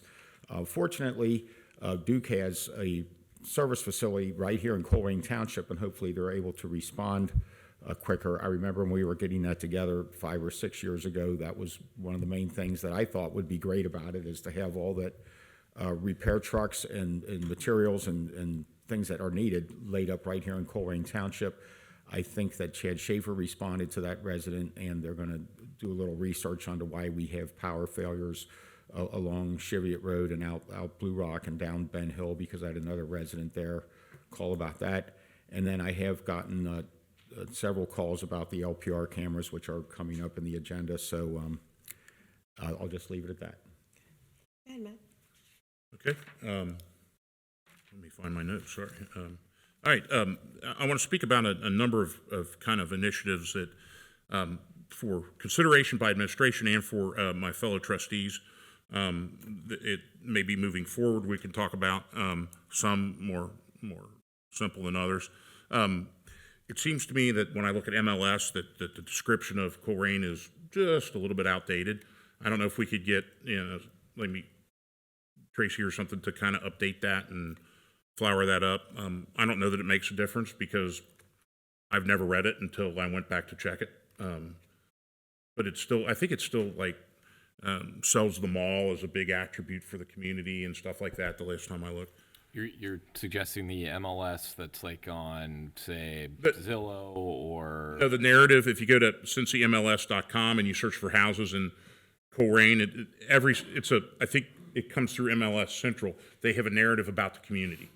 Okay. And talks about the community. I can reach out to Helen to see if Okay. she can have contact. Get Kathy on that. The other thing I want to explore is we're looking for alternative ways to fund things. And again, I don't know that this is something I support, but certainly something I think we should explore, is the idea of park naming rights for our parks to maybe absorb some of the costs of maintaining them. And again, that's something that I think obviously the other two trustees are just hearing this for the first time, because as Dan says, we don't talk between meetings, which is actually very much true. But that's something I'm interested in exploring, in paying alternative ways to pay these down. I'd also like to talk about, or to have administration look at relocating the impound lot, specifically to the back of the community center, which will free up that building and more centralize and make us more efficient from the police point of view, because having the impound lot would be much more efficient right next door, I assume. And the chief is nodding yes. Also, as we start to build out in Heritage Park, I'd like to look at a way that we would maybe offer passes for people that are Colerain Township residents, because clearly they pay the taxes for it. However, Heritage Park has a large number of people outside the township that economically we would call, it's not meant to be a derisive name, but freeloaders, and not to be negative, but they haven't paid the taxes for it. So maybe that should be a pay for play, a way to figure out to collect revenue from that, probably mechanized, if we could start looking at that, if there's interest from the other two. And the last thing I want to talk about, propose or talk about, a couple of years ago, we made the effort to put trash cans and pickup on the metro stops, and it's like spitting in the ocean to fight the litter problem. But I'm happy to do it one thing at a time. I think maybe we should, again, with the support of the other two, or one of the other two, I guess, approach sorta and say, look, this is how much we've paid so far for trash pickup and for the trash cans at these spots, which are your bus stops. And the reason there's trash next to them is they don't allow food on the metro, so people just throw it down. Even if oftentimes there's a trash can 2 feet away, they'll throw it down a foot away rather than go to the can. And maybe we should approach them in helping us pay for some of those, or maybe matching us and adding more, saying, look, we've already put skin in the game, how about you do as well? So those are some things that maybe you can mill about and think about, and my colleagues can think about moving forward. To answer a couple of questions, I think we answered most of the fire questions. As far as that, I can't speak for the other two, that we've done nothing to put pressure on Public Utilities Commission. Oftentimes it's a little bit more than standing in a microphone, absorbing, giving pressure to members of Public Utility Commission. It's in personal contacts, and I have been doing that as well, and I assume that the other two have as well too. I don't know. I don't recall ever being asked for support for some kind of program at Northgate Mall where I said no. And as far as the development director, I think Mr. Miller's done a fantastic job. And for me, part of doing a fantastic job is being able to kind of look around the corner and look 2 or 3 moves ahead of time. And I'm very satisfied with his effort to do that, because I think it's so easy in a position like this, or in government, an elected position, to just do what you can now and then worry about the future. I've said this many times, every decision I try to make, I try to look at a long time horizon, because typically it's been my experience, the longer time horizon you use and the more patience you show, the normatively more positive that decision is. I'd like to thank everybody for coming, and I think that, electric aggregation, the last point on this. Look, if it were up to me, I wouldn't even do it, because it leads to more complaints than anything else. But the voters voted on this, and they asked us to do it, so it's part of our job to do it. If you don't like it, you can opt out of it, but I can't. We as a board can't say, hey, we're not going to go get aggregation after you told us to. I mean, that's the issue with democracy. Once you've made that decision, we have to continue to pursue that. And I know there's some voices out there that are unhappy with that. Change it back to Duke. I know that I started getting questions about this, and I took my last 3 years of Duke bills. Now, granted, I think I'm like an Eskimo. I keep my thermostat on 64 usually, or 66. And I sweat at that level, but I took the last 3 years, and the bills there was no significant increase in price. The only thing that varied was some of the riders, but they varied on the amount of energy you used. So, for example, over the last 3 years, January of this year was my biggest use, which probably makes sense, given the weather that we had in January. So if somebody's seeing something different, let us know, or let Mr. Weckbach know, so that we can address that. The one person I did have call me, they weren't on even billing, so that makes a difference. I mean, your bills, if you're not on even billing, your bill this month is going to be really high, and it also included an overage from the previous month that they owed. So, showing me an $800 bill, I need some context on it. But if people are being unfairly charged for some of these riders, we need to get the evidence. We can't use somebody's friend knows somebody on Facebook that did it. I need to get data, and Mr. Weckbach needs to get data. It's very difficult to call any of these people up and say, yeah, I've heard some rumors. Can you tell me? Because they'll say, well, point to something, and I'll investigate it. And I got nothing. So please, help us help you with that. And also go to the Public Utility Commission. If you can't go to the meetings, email them. You can find the members online and say, look, we're tired of you raising Duke Energy's rates. And as far as the issue 1 and the bailout that was a state issue. And to say that all 3 of us stood by, the way government works is the states typically can't tell the federal government what to do, And the local township can't tell the state, no, we're not going to do that. It's federalism, and that's how things go. And sometimes there's a benefit to that. Like, for instance, we don't need to have an environmental agency because there's a state one. But sometimes there's a cost to it that we have things that are outside of our control. I would love to have the township say to Public Utilities Commission, hey, you can't do this anymore. But it's federalism. We can't. So that's it. Thank you. Okay, well, I don't mean to make more work for your Trish, our labor letters, but is there any way we could start calculating how much we do pick up at our bus stops and sort of maybe give a bill to sorta? I didn't know how hard that would be. We actually, on our report, it actually lists the location where the trash is being picked up from. It does have So the we already bus. have that. So Well, there it you may go. not say bus stop 1. It may say the corner of, say, It would- Compton and Right. Colerain. And if we know there's a bus We stop have a there, that will tell contract us. But to have those cans emptied by Rumpke, I think. We Right. That's I know we that's have a that, separate but- identifiable exactly. cost. and that's Right. about $4 grand a year experiencing. for I mean, that. I called you up during the holidays. I said, get somebody over here. I mean, it's the holiday season, and Northgate Mall looked horrible, and our guys got out there, and it makes a significant difference. So I like that idea. One of the citizens talked about an illegal deal we did on a lot. We put it out for public bid. I would like. Well, the township technically didn't do CIC. anything. It was all done through the CIC, sorry, guys. CIC, which is governed by a different set of rules than Right. the township. And is. we followed every rule in there. The two offers we got, they were so significantly different, and it was an absolutely wonderful offer. It was good for the community. So I wanted to debunk that comment. One of the big things that are happening next Friday is the Chamber of Commerce is having their annual awards, and our leader here, Jeff Wetbach, is up for the Business Leader of the Year, Businessman Leader of the Year. So I think you'll win. And I'm not so sure.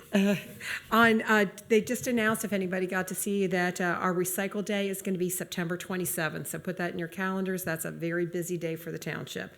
I had the opportunity to go up to the OTA, which is the Ohio Township Association up in Columbus, and spent 3 days up there having wonderful classes, learning about all kind of door zones. So hopefully when we start revitalizing Northgate Mall, we can start doing a door zone so we can play and eat where we live. And got another little from Amazon, gave us all the townships that belong to Clout a free membership to Amazon Prime, and we will get between 10 and 15% discount, so there's a savings. They will rebate our money that we paid, which is approximately $1,300. So there's some money we can start saving there. And The township, right? the township, Right. Yeah, I mean, I just want to clarify that. no, it's not my I know, Amazon I know. account. I assumed that, but I just wanted to clarify it. Okay, and we had lots of discussions when we've talked about the group home. We are nowhere near some of the other counties that have the group homes. One of their counties, they had 320 police calls for one group home. So this is something that is coming into our township. There's classes that are now advertised on our Colerain billboards that come and join a $92 billion industry. So it's something that we're going to have to keep fighting, I think. And one of the other big conversations were the pot stores. As of right now, there are 128 pot stores in all of Ohio. They look for that to be doubled. The income was $242 million, which $24 million went into the pot to be collected. Sycamore Township had a moratorium on their pot stores. They just opened their moratorium because these townships are getting hundreds of thousands of dollars and even millions. So there is another source of income that can come into our community when you were looking for, and the voters did vote on it. And we have people that would like to come into our community for this. So that would be another thing I would like to explore, is bringing more money into Colerain Township, because they're looking for the number of stores to double and be $1 billion industry. And if you think it's not in my neck of the woods, like our Falk camera, every community around us, Fairfield has theirs, Forest Park has theirs, Green Township has theirs, Harrison just got theirs. So if you think you want to keep it out of your community, you're not going to keep it out of your community, and we could be making a lot of money. So that's what I feel that would be some way thing we But should. in fact, that their state's keeping it now. Well, that is not true.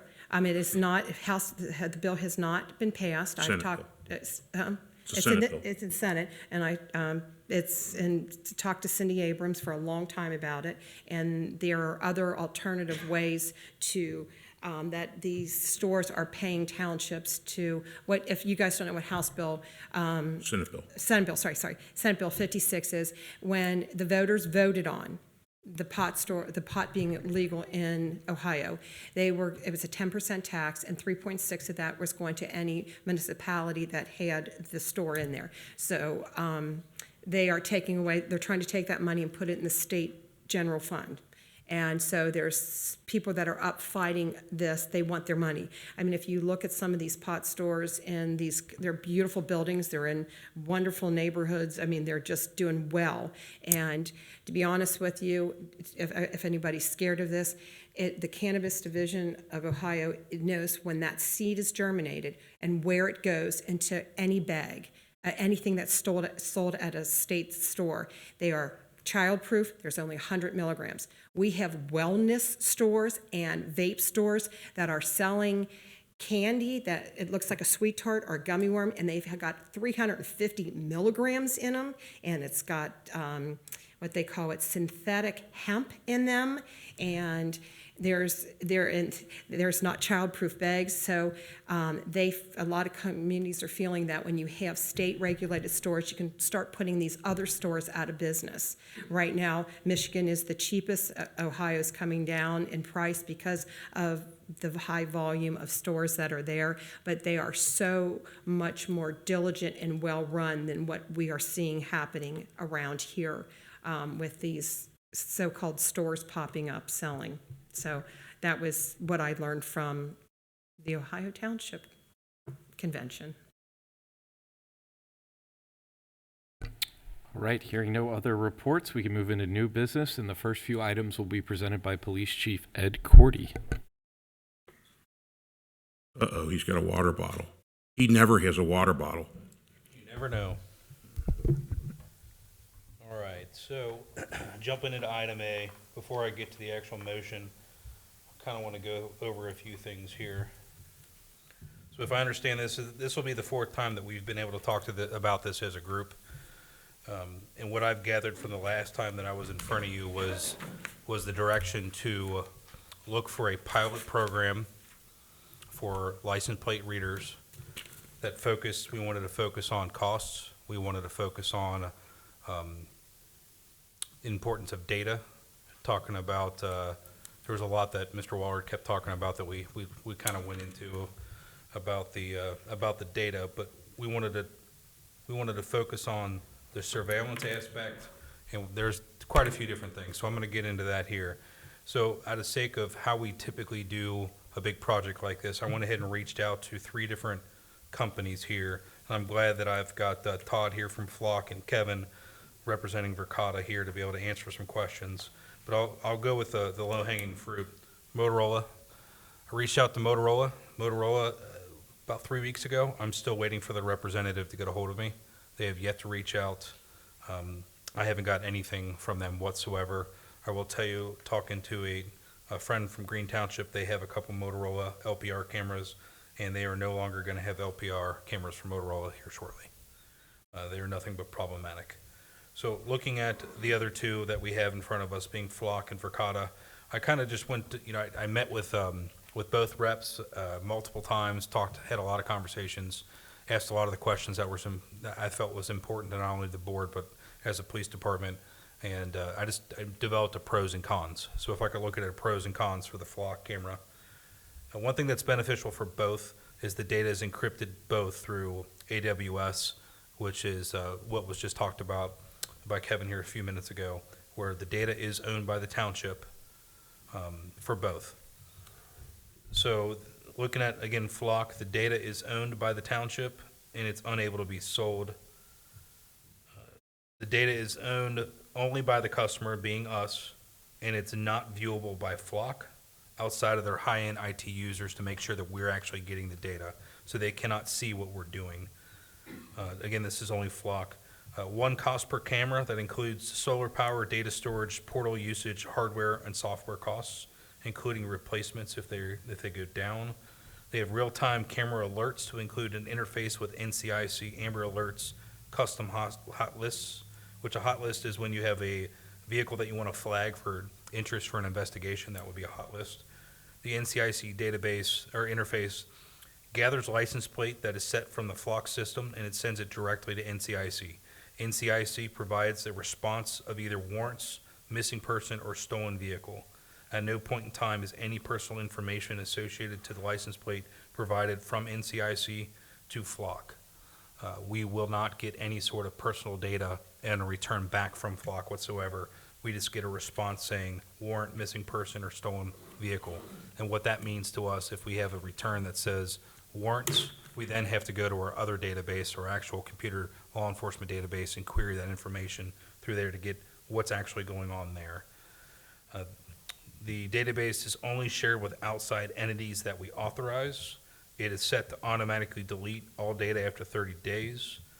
All search data that you go through the interface requires a search reason, and then it creates an audit trail. That audit trail can be reviewed indefinitely. Flock provides a free LPR transparency portal. That's an outward-facing portal that shows the number of plates that we run per month, who our data is shared with, things like that. Flock has a proven record of success in providing assistance in solving crimes, from Amber Alerts to auto accidents to aggravated robberies to homicides. Flock only captures vehicle information, not people. So some of the negatives for Flock, reoccurring costs. So instead of where the big difference between these two is you're going to have an upfront cost with Verkada, where you're buying the cameras and it's a much lower price moving forward. A negative for Flock is just the reoccurring costs. And then again, this is something for both of them.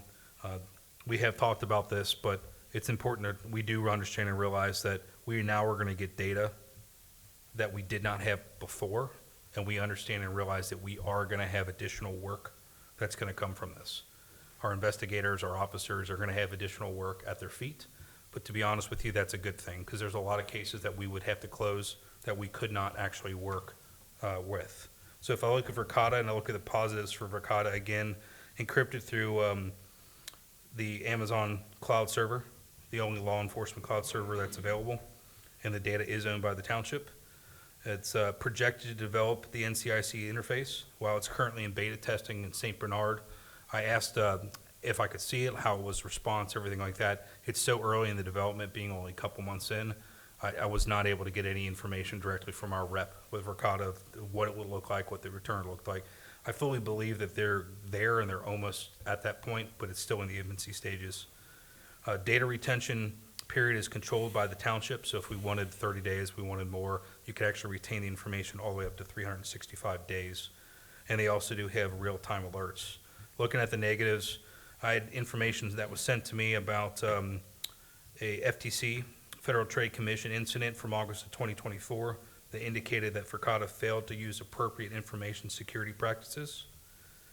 Negative with the data is owned by the township, but directly from our rep, that data is viewable by Verkada employees. The camera system is a surveillance camera that records at 24 frames per second, while has the ability to capture license plates. So if we had a camera on the front of this building, 24 hours a day, 365, it'll be recording data until that retention period is ending, meaning that it's going to capture every single thing, vehicle, dog, any person as well. Verkada uses AI to search surveillance recordings. Verkada uses facial recognition and captures people. The NCIC database and interface is unknown, as I said. I fully believe it's going to get there, and it sounds like they're almost there as well. And as I already went over this part where the upfront costs are there, so you have to buy the costs. So for us to be able to replicate the plan that's provided from Flock, to have the solar power data storage portal usage, all of that, That's where, if you looked at your agenda item, you saw the difference between the major costs. A lot of that is the actual install of the finished product. So taking this information, there is the transparency portal. Is one of the big things that I really enjoyed from Flock. That kind of stands the two apart. I really like the fact that we could have something like this on our website that people can look at and see how many. It shows who you're allowed to share. It shows you what your prohibited uses are. It shows what the retention is. It shows how many cameras. It shows who, not just how many agency, but every single agency that you share your stuff with, how many vehicles are detected in the last 30 days, how many hot lists in the last 30 days, and how many searches that the agency used. I'll be honest with you, Verkada's cameras are fantastic. The school district has them. I like them a lot and would love them for this facility.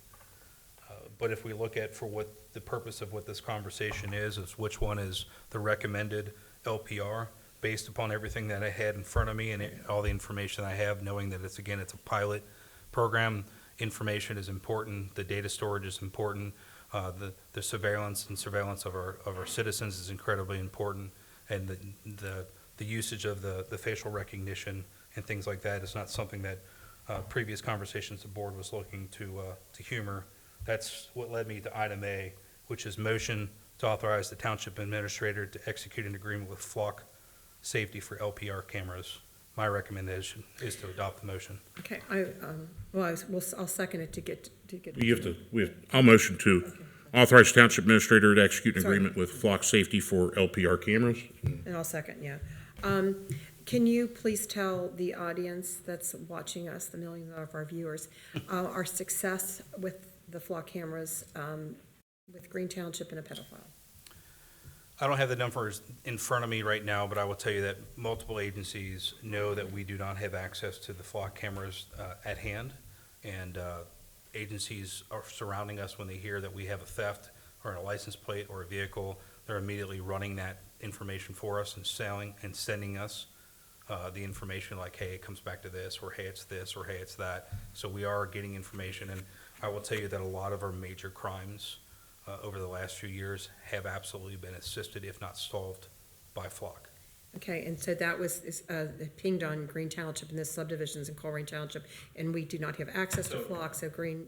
Yeah, and I know which one you're directly going to. So I will tell you that one of the major differences that I left out that's incredibly important to know is the Vergata information is solely distinct to Colerain Township in this scenario. Right. So it would only be with Colerain, where Flock is a web. So I believe Todd said earlier, 430 agencies in Ohio, including multiple in Indiana and Kentucky. That web allows us to be able to, as long as we're having a handshake with that individual of saying we're agreeing to share, we will be able to share all that information. So all of our local jurisdictions around here do have Flock cameras, and we will be able to see where they are and all these other ones. And the specific one that you're talking about is there was an HOA in Colerain Township that actually had a federal sex offender that entered their neighborhood and was inside their neighborhood, and no one was of the wiser.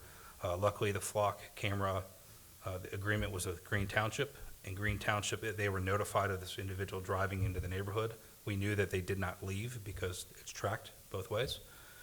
They were able to call us and let us know, hey, respond out there, look for this vehicle. It's there. It's associated using, again, our other law enforcement database, the one that actually we would get the information from, said it's associated with this house at this location. We were able to go there and arrest the individual for his federal sex offender warrants. And that was only 100% due to a Flock. Exactly. hit. And then talking to a Hamilton County detective, they tracked a drug deal from Tennessee, from the Flock cameras from Tennessee to Cincinnati. Luckily, the camera caught them. They went into a hotel, no vacancy, went in the second hotel. The Hamilton County detectives arrested these individuals, and they had 10 kilos of cocaine. And that was because of all the Flock cameras through 3 different states. They're cohesive with each other to find 10 kilos of, to me, that's huge. And then some people have asked if we had the Flock cameras. So there was a rumor out there that it was a stolen vehicle at the Popeye shooting, that could have been avoided also if the Flock cameras would have picked up that car. Anytime a stolen vehicle goes past one of these cameras, you do Yes. get alerted. If you listen to, everyone has apps and everything they can listen to, or even my radio, you will hear, very quickly, you'll hear, Green Township's always hit, because they get off 74 right there. Right. And you'll be able to, they have a camera right there, and almost every day, they're chasing a stolen vehicle right there. Mhm. So as soon as it goes through there, it gets alerted to the individual. It's very easy. You can actually, in the flock interface, you can circle an area that you want to be alerted for those cameras, and as soon as it pops on one of those, it gets sent to the computer, the phone, the device, whatever it is, to be able to say that this is a stolen vehicle that's hit at this camera, and it's fairly instantaneous. And then, some I of would these, assume, I would assume that Verkada would have the exact same okay, I did, yeah. option as well, as soon as the NCIC database is up and completely running.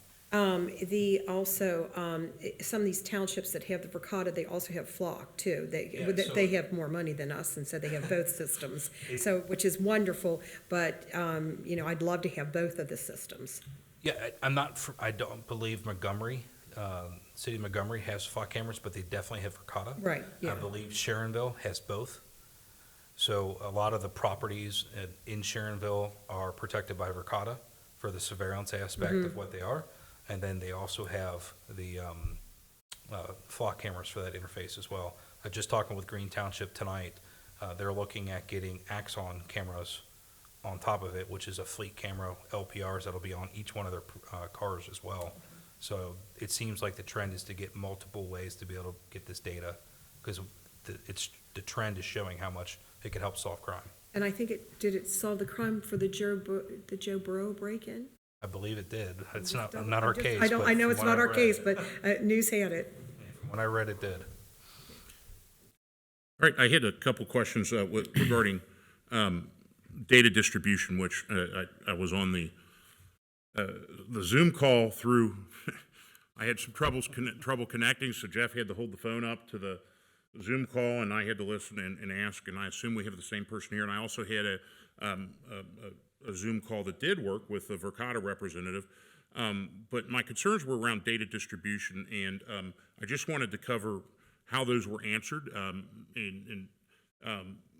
This is kind of complicated stuff for me, so probably you could chime in. So my concern was that really the way it read to me under 4.4, the data distribution, is it created, you have your data, and then when it works with other agencies, you have this new kind of data form. And the way it read is that that we grant a flock a non-exclusive, non-transferable, royalty-free perpetual license to access, share, view, record, duplicate. But in point of fact, I guess maybe that's just either legalese or just unclear, or me as an individual, we're reading it differently, because the discussion, the Zoom call said that actually we retain that. One of my other concerns is people like Lowe's has flock, and HOAs. Does that mean they can access your data if they're partners? And the answer to that was negative. And in fact, the transparency portal shows much more than anybody would ever imagine, because it will show kind of Flock's policies on the data. It would show and we would need this, and we've spoken about this, our policy with regard to Flock and how we handle it. Who we share with will be on there. And I think that's significant to ease the mind of, if I put a flock up in my yard and say I'm sharing data, do I get access to that? Because to me, and again, non-legal mind, so I don't know, to me it seemed a little bit nebulous or unclear in the contract. So basically that even when, let's say you got data from Green, I hate to pick on them, but whatever, Green Township, that is data, that's a transfer between you and Green. It doesn't involve Flock at all. I mean, we're still the owner. If you actually look at a flock return, and Green Township looked at one of ours, and it shows the owner, it'll actually say Colerain Township's the owner of the return that they're looking at. So it's only ours. They're just the interface in between. So my concern was just that ownership link made kind of calm those concerns a lot. It's not that I don't trust Flock. I just don't trust any big corporation. No offense for you corporation people out there, to one day say, wow, our sales have gone down. Right now they're exploding. But sooner or later that will slow down, and they'll see, we've got all this data here, which is probably the most valuable commodity in our society today is data. and that they could sell it, even though they said they wouldn't, because it's really not against the law. It's kind of an agreement in our contract, and how do we know they sold it?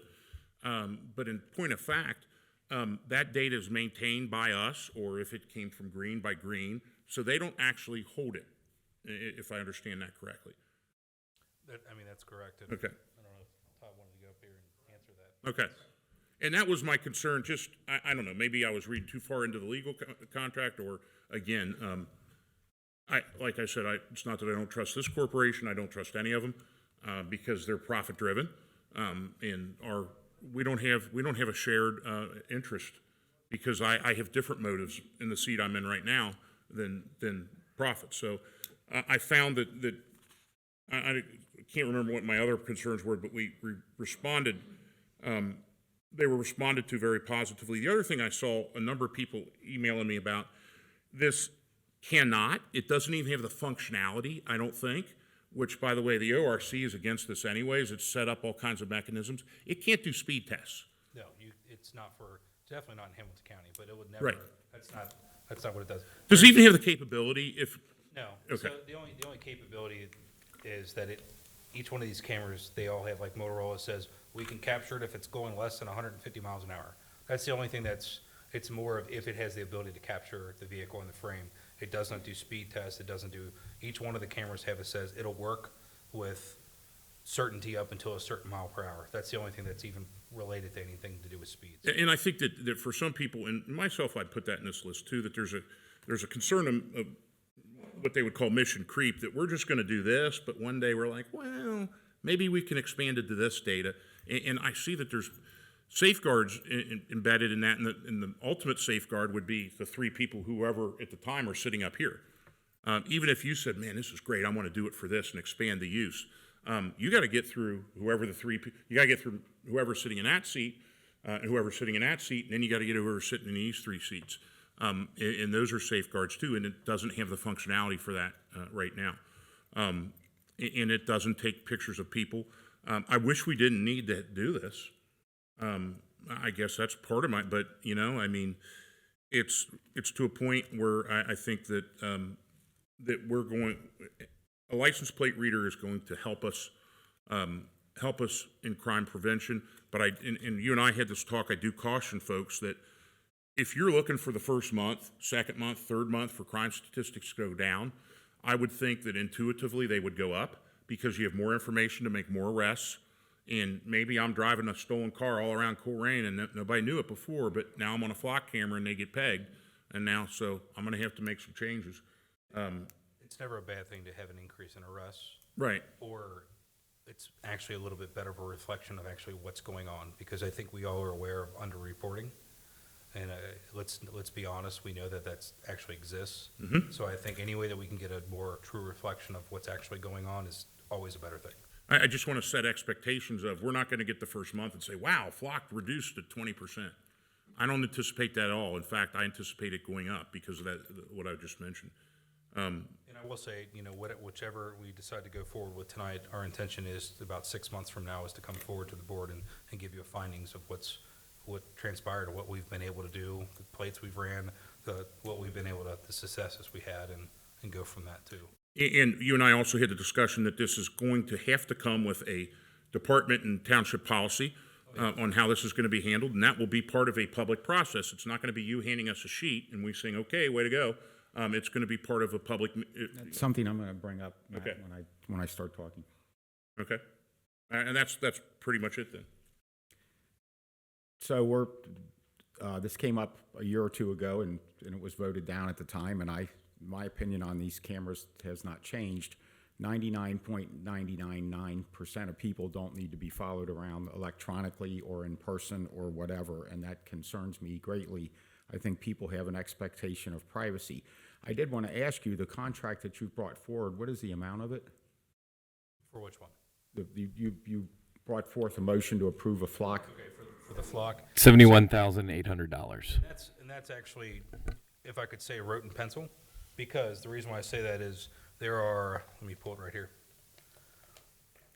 So it speculates here that we might end up using 5 standard implementation fees and 17 existing. Those numbers are not set in stone.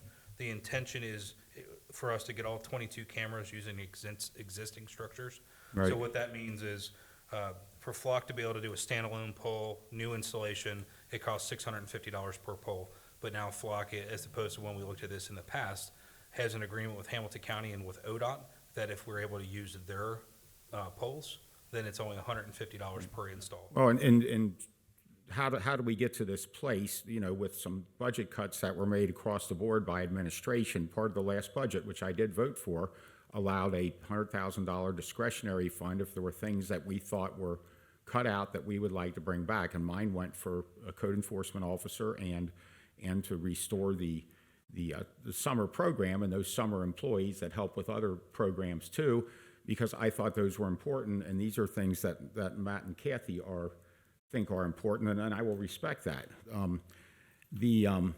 At the time of the last meeting, we voted Matt was going to throw in 20 and Kathy was going to throw in 50, so they've only approved $70,000 for this. So I think one of you two would need to come up with the other $2,000 in a form of a motion at some point before we go further with this. So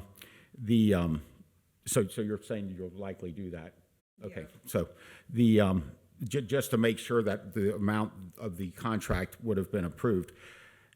And I talked about following people in person or electronically, and the 28 or 30-day window with this. If I followed somebody around for 28 days, I feel like I would be stalking them, and that might sound a little far-fetched, but I think that's what these cameras are doing. And, just like, Verkada and Flock and everything else is eventually going to get hacked someday. And hats off to the IT professionals who do their best to safeguard this information. But I'm figuring that they're both going to get hacked someday, and this information will be out there. I would have to ask you, Chief, and this is such a new technology, and, things are evolving every day. Do you believe that these are constitutional? Yeah, I think so. I mean, they're pictures of a vehicle and a license plate. Verkada wants a little bit more because it does include actual surveillance. I mean, to be tracking people like this. When you're on the roadway, you do not have any expectation of privacy.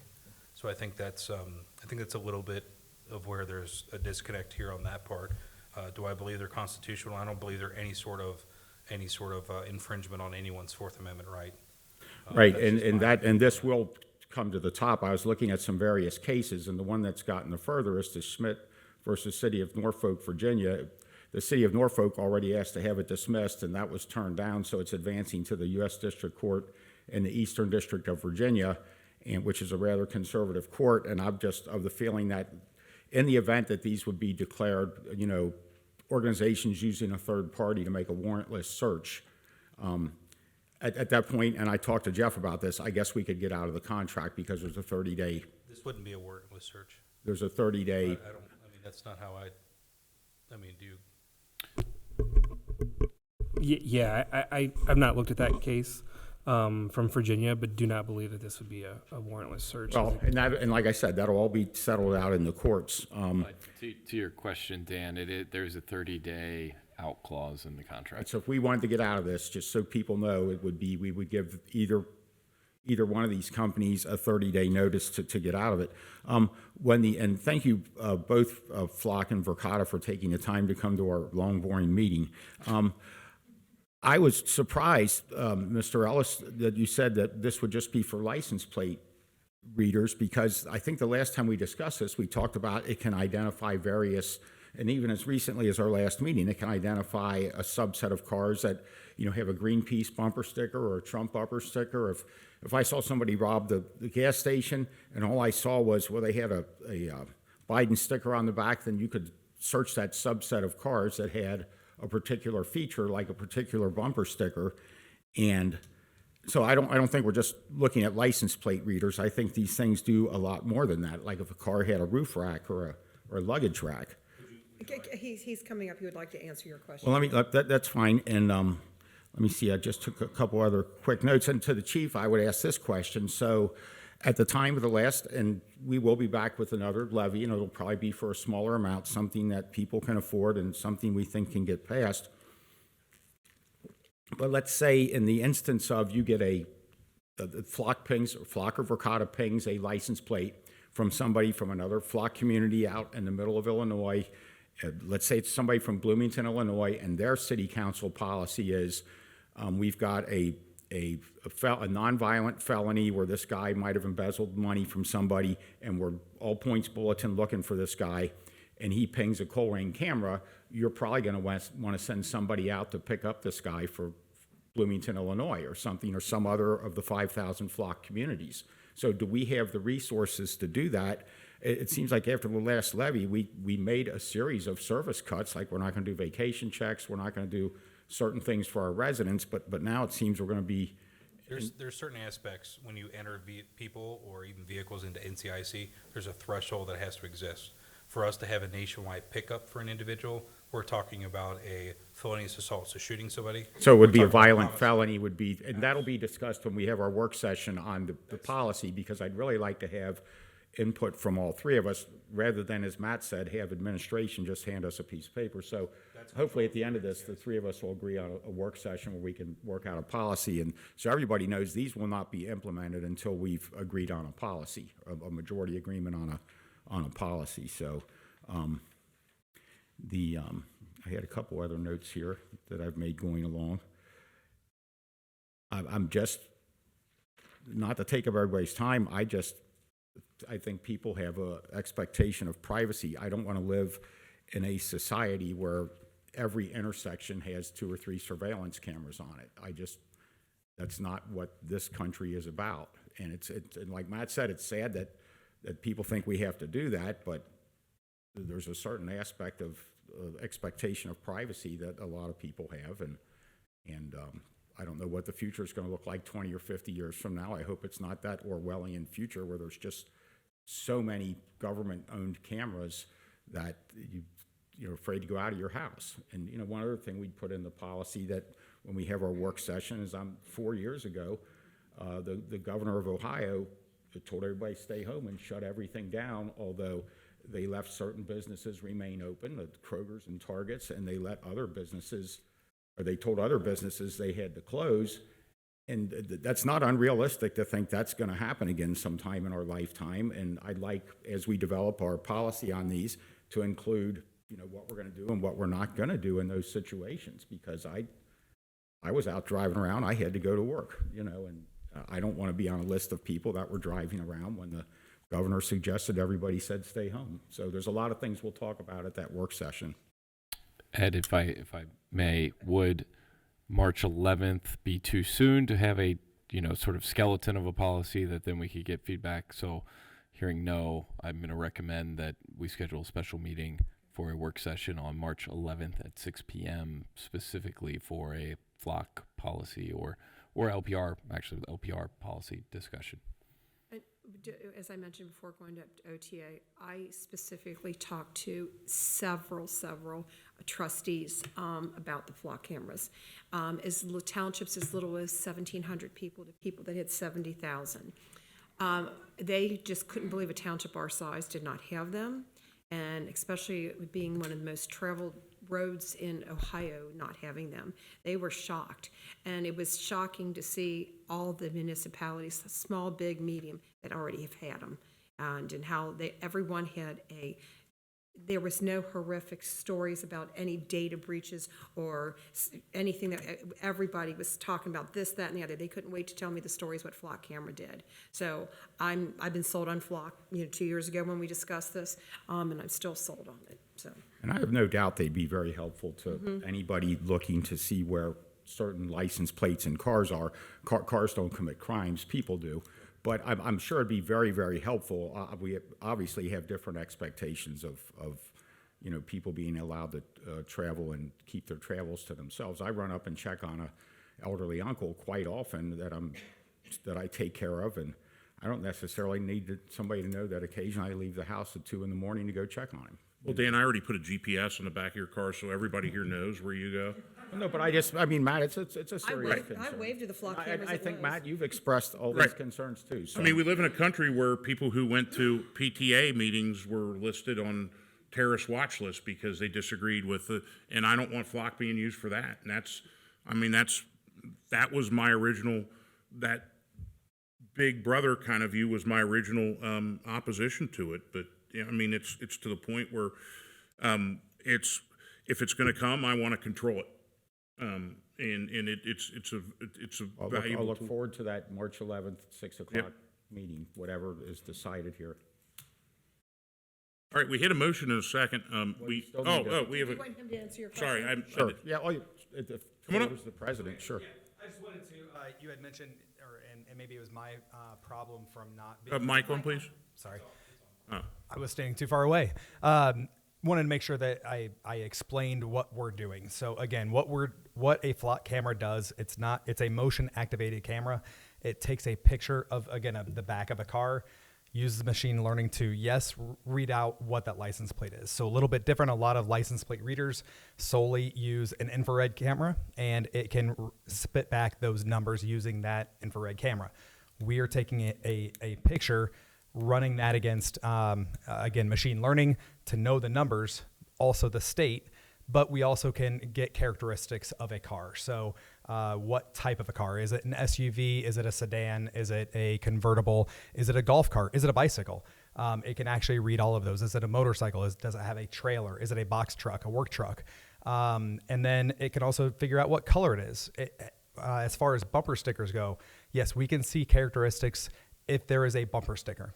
It does not say that there is a Biden sticker or a Trump sticker. It is a bumper sticker or a window sticker or a roof rack, a luggage rack.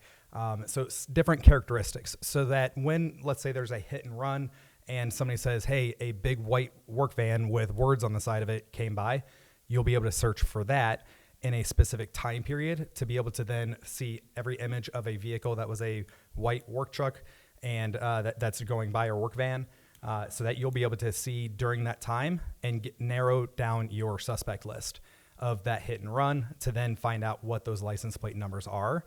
And then you can take that information, take it back to their different databases that they have to then find out who that vehicle is registered to.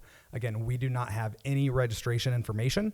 All we are doing is giving you data about that picture and breaking it down that way. Does that help answer your question a little bit? Well, yeah, because when you got up here and spoke during the citizen comment, I understood you just to say license plate readers, and I need people to know this thing can pick up all sorts of characteristics. And I respect what you're doing and what your company's doing, and like I said, I think it's a great technology that scares the hell out of me, and I just don't think 99.999% of people need to be tailed around. That said, I think where we're at in the process is I think you need to approve some more funds before we could even vote on this. We have an outstanding motion now to approve, so we either have to amend that or vote. I think I would say you would probably, that Kathy needs to offer to throw in another $2,000 to cover it. I think we can pass, do a vote on this, and then we would need an additional. Well, I don't want to, I'll make sure we come in under with the assigned amount. Okay. So you will come in under 70. I'll come in at the allocated amount. I'll make sure we come in there. Okay. All right, then we don't need that, so. Okay, yeah, because I don't want to do something that we If I have just. if I have to move cameras, we'll move cameras to make sure that it hits the amount that we need to Okay, hit. thank you. So ultimately, if this is approved, a purchase order will be created that shows 70,000. Okay. Yeah, and the way we got here is I appreciate that they respected my desires for my discretionary fund.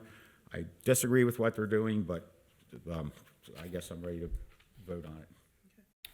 All right, Trustee Unger, I will vote yes to support what Matt and Kathy are doing. Trustee Ulrich, and Trustee Waller. Yes. And so to wrap that up, we're going to have a work session on the 11th. Yep. On the 11th. 6 p.m., correct? Yes, sir. Thank you. Thank you, Chief, for all the hard work. Thank you to Verkada, who I think we still may have a use for Verkada in maybe government institutions here, and for Flock as well. So I do agree with what you said about it being a multi-tiered approach. and different expectations at different levels, so. I could hear a good story about this, at a jail break about recorded cameras up at OTA too. I didn't get to mention that also. As I said a lot right there. I'm not exactly sure what everything I said, but the school district has Ricotta cameras. They're fantastic cameras. So it's definitely something, when we get to that neighborhood, I definitely want to have them as part of the conversation. Looking at item B for public safety, we have a resolution declaring a junk motor vehicle at 2326 Lincoln Avenue. At this address, there is a 2006 Blued Ford Taurus with Ohio plate GPB 6419. Recommend adoption of the resolution. I'm just trying to catch up on the computer. That is the one on what? 2326 Lincoln. I motion that we declare the junk vehicle at 2326 Lincoln Avenue as a junk motor vehicle. Second. Discussion. Hearing no discussion, I will call the vote in the correct order this time. My apologies. My alphabet was off last motion. Trustee Ulrich. Yes. Trustee Unger. Yes. Trustee Waller. Yes. That's the only vehicle and no trash. So moving on to item C, we have a motion to issue a noise resolution permit to Club Trio. This is the first request for this year, 2025, for the business. The request for this permit is May 1st, 2025 through October 31st, 2025, to include March 15th and March 17th. Recommend adoption of the resolution. I motion we approve the noise permit for Club Trio Lounge. I'll second. I guess that's St. Patrick's Day. And just as a matter of discussion, we've done this for this business and other businesses. Do we get complaints on these, or so we're doing the right thing? And We get some minor complaints, and we'll have some that come back through, but I mean, for the most part, as soon as we have a complaint, contact's made and everything is perfectly fine from there. no other comments from me. All right, Trustee Ulrich. Yes. Trustee Unger. Yes. Trustee Waller. Yes. Okay, last item is item D, motion to issue a noise resolution permit to Precision Site Development LLC. This is the first permit for this business. The request is for the water service work within the Colerain Avenue Round Top Road right-of-way. The work is required to establish water service for the Jeff Weiler Kia development at 9189 Colerain Avenue. The dates for the work are yet to be set, but expected to take place in March, and could take upwards of 5 days for completion. So Recommend adoption of the resolution. This is a unique one in that the construction company needs to work overnight, which would violate our noise resolution. So that's why it's before you for that exemption. And I'm glad they're not working during the day, because that would really jam up the intersection of Round Top and Colerain. And I think the water main they need to tap is out there on Colerain. So I motion that we approve the noise permit for Precision Site Development. I'll second. Trustee Ulrich. Yes. Trustee Unger. Yes. Trustee Waller. Yes. Thanks, Ed. The board, Chief Alan Walls, will present the next item of new business.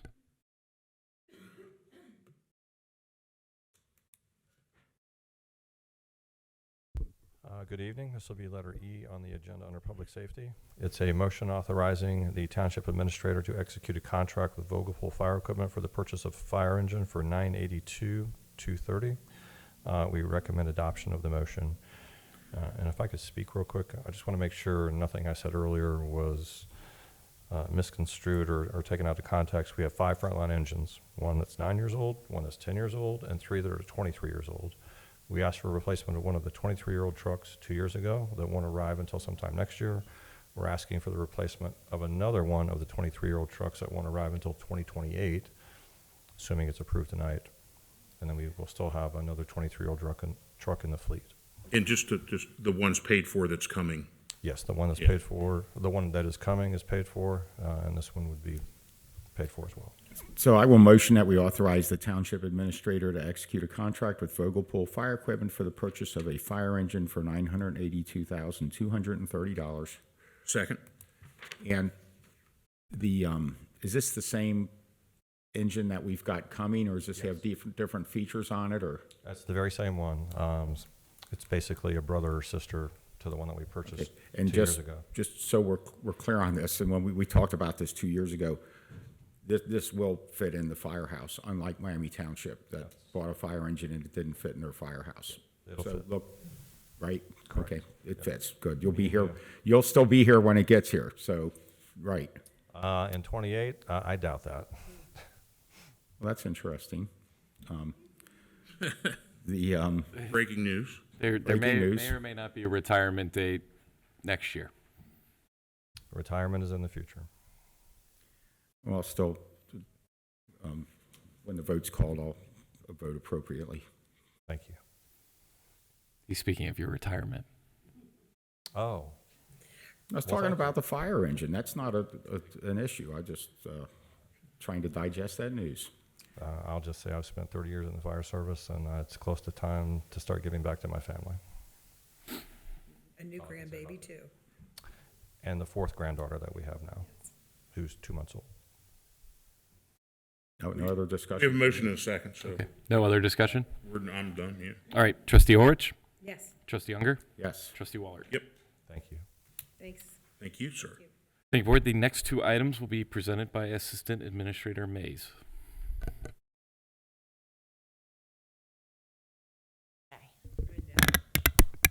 Short people. Thank you, Board. The next item on the agenda is under Public Services and is a resolution approving the ODOT project with the PID number of 119068 for the Pool Road sidewalks. This information can be found on page 159 of your agenda packet. The township received a transportation alternatives grant for the construction of sidewalks on Pool Road. This construction of the sidewalk will go from Colerain Avenue all the way to Cheviot. This piece of legislation is required by ODOT before a formal bidding can occur. They're looking to do the bidding process here in April or May. The state is anticipating issuing bids later this year and will likely award a contract for construction to be completed in 2026. Staff recommendation is the adoption and approval of the resolution. I motion we approve the resolution for ODOT project PID 119068 Pool Road sidewalks. I'll second. No discussion. No. Trustee Orich? Yes. Trustee Unger? Yes. Trustee Waller? Yep. Thank you, Board. The next item is an administration item. It is a motion to authorize the Township Administrator to execute an electrical aggregation contract at or below 0.0949 kilowatts per hour. This information can be found on page 176 of your agenda packet. As Mr. C.I.C has alluded to in his presentation, we're looking at this contract to end on the Duke bill of May 2025. And we would like to look into going into a contract with at or less than 0.0949 kilowatts per hour. Staff recommendation is the adoption and approval of the motion. I motion we authorize the township administrator to execute an electrical aggregation contract at or below 0.0949 cents per kilowatt hour. I'll second. Any discussions?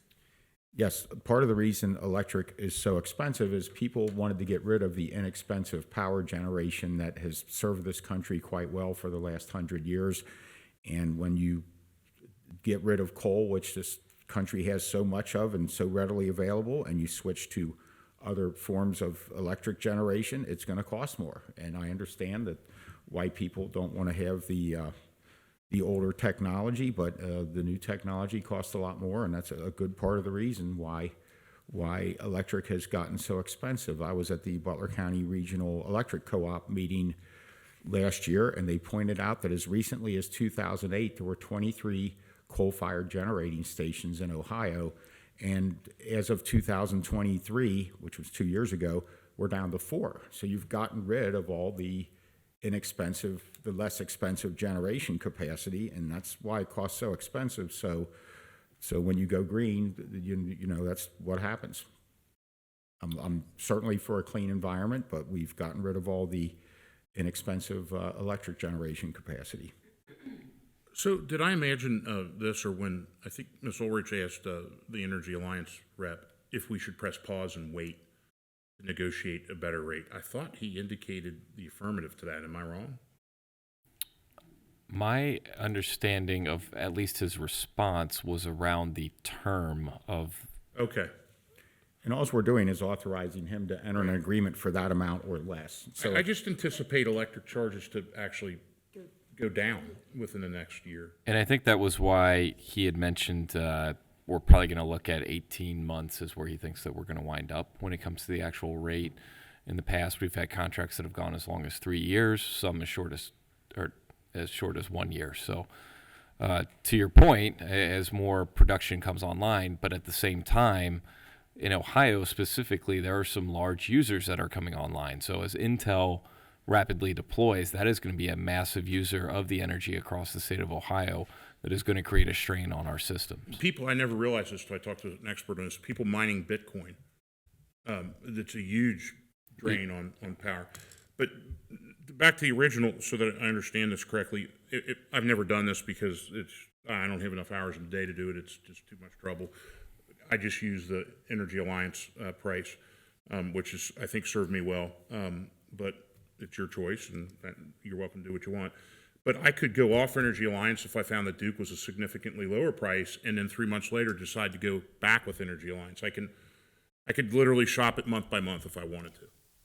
Or day by day. Yeah, it would be a pain. Yeah. But that option is there. And again, I always stress that, look, we're not trying to play games with this. You guys told the previous board, you voted and said we want aggregation. And so we're trying to do the best that we can through. we're fulfilling what the voters told Right. this previous Board of Trustees to do. And I think last year, 2 years ago, I think it was $250. This year, he said $350. So it is still a significant savings. Yes, there are going to be some months where it's going to be higher if you don't opt in and out like you talked Right. about. I'm not opting in and out. Right, I don't have the time. Yeah, and so I just feel that Duke's going up, Energy Alliance is going up. So it's just, I don't think there's any paybacks to any of us for anything for this. So gladly give those contracts, But I think in the long term, we're looking at lower prices rather than higher prices. hopefully. Yeah. So that's what he was talking about, the term, just to ease my mind. Okay. And just for transparency, we'll do with this item like we have in the past. Once there is a final contract that's agreed to, it'll come on as a consent item, just so people can see what the rate is. Okay.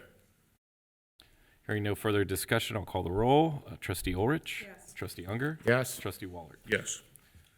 That concludes new business. We have 2 items of old business. The first is a discussion around trustee compensation. Trustee Wallert, you had asked that this be placed on the agenda tonight. So originally, my belief was, as we're asking people to take cuts, that the trustee compensation should be cut approximately 4%, I think I said. And then Mr. Unger actually forwarded an idea that I liked better. The Ohio General Assembly wrote into law that the trustees would receive a cost of living increase of 2 point. We just waived the increase. I told you that at the last meeting. I forwarded nothing to you because that's what you Did I just say said. forward? Yes. No, you told me. Yeah. You go back and watch the tape. I Okay, told sorry. you that at Yeah, the last I'm meeting. sorry. So You mentioned it at the meeting, Right. and I liked your idea better. I'd be willing to waive any increases. No, if I could offer just from a staff perspective and sort of the nuances of the payroll system and having to make adjustments and doing all of that, what would be the cleanest would be donation from you all of whatever dollar amount back to the township. That's just my perspective to make things easier on Can you staff. deduct that, or? We can talk about that. Okay. Just knowing that since we're already past a payroll for the year, if we're going to try to now start pulling back the rate, there's some math. It's not a ton of math, but there is some math involved. So Just for you people right there, why Dan was saying this, it's called Sunshine Rule, and we're not allowed to talk to each other about Colerain business. And we don't. And we don't. Right. We really don't. So that's why Dan wanted him to retract what he had said. And Right, three, and I'm three tired. out in 3 hours every 2 weeks is about as often. as Right, these I ran guys for this can position so I wouldn't have to talk to Mr. Unger during the week. Just wanted to make that clear why that was. Thank you, Matt. You Yeah. make me feel loved and welcome I here. know. So So you're saying then we don't really need a motion, we could just individually, you could, yes. And the increase in 2025 was $440. okay. Oh, so I don't need to deduct it, I could just, That would be cleaner and easier, in my opinion, just for staff purposes. okay. And we could select the bucket where we want to put it? Any donation you can restrict in the way that you so desire. Now, you as a board have to accept the donation, so I guess you Chris could Hansen from the not Historical accept Society it. is raising her hand. Put your hand down, Chris. All right, so that's clean and simple, and that'll leave each individual trustee. I don't like speaking for other people and their financial situation, but you know, I kind of feel I'm asking people to take a sacrifice, and I want to join that. So, hearing no other discussion on that, the other item of new business or old business is a discussion around the superintendent position. We have Tiffany who's here to help answer some questions, but I'll turn it over to you, Mr. Waller, since you asked for this one too. Yep, this is another one of mine. I'm going to keep you busy with a list of stuff all throughout the next few months.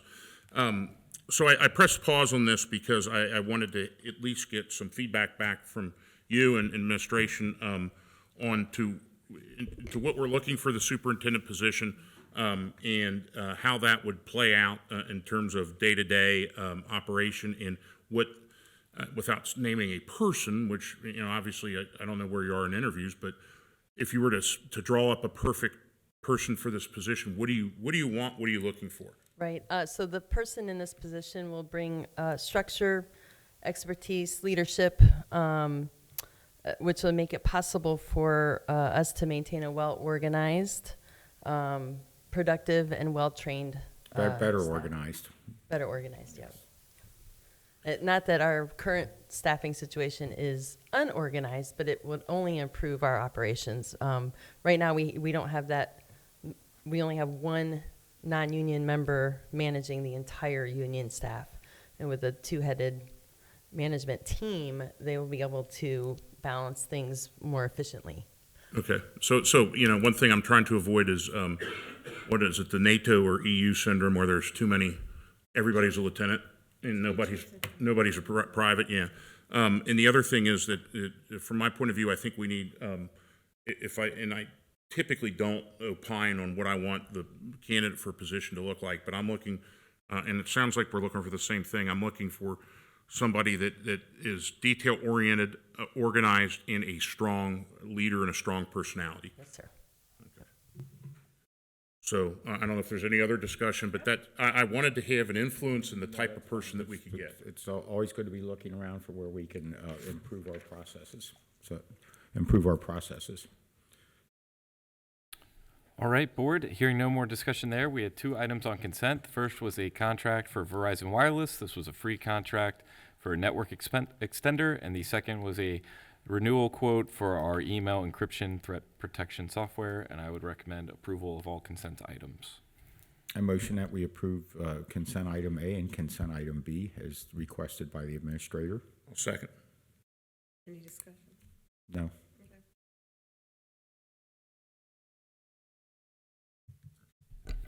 Trustee Ulrich? Yes. Trustee Unger? Yes. Trustee Waller? Yes. And for fiscal officer report, this is harder than it looks. You have to remember to call your names. So thank you all for Yeah, I was looking empowering for a me. more in-depth report on that. Yep, that's it for today. So Is there another need for an executive session? not that I'm aware of. I'm going to motion to adjourn. Second it. So, Mr. Weckbach, can you call the roll, please? As I just said, it's harder than it looks. Trustee Ulrich? yes. Trustee Unger? Yes. Trustee Waller? Yep. Okay, we are officially adjourned at 9:23. Thank you.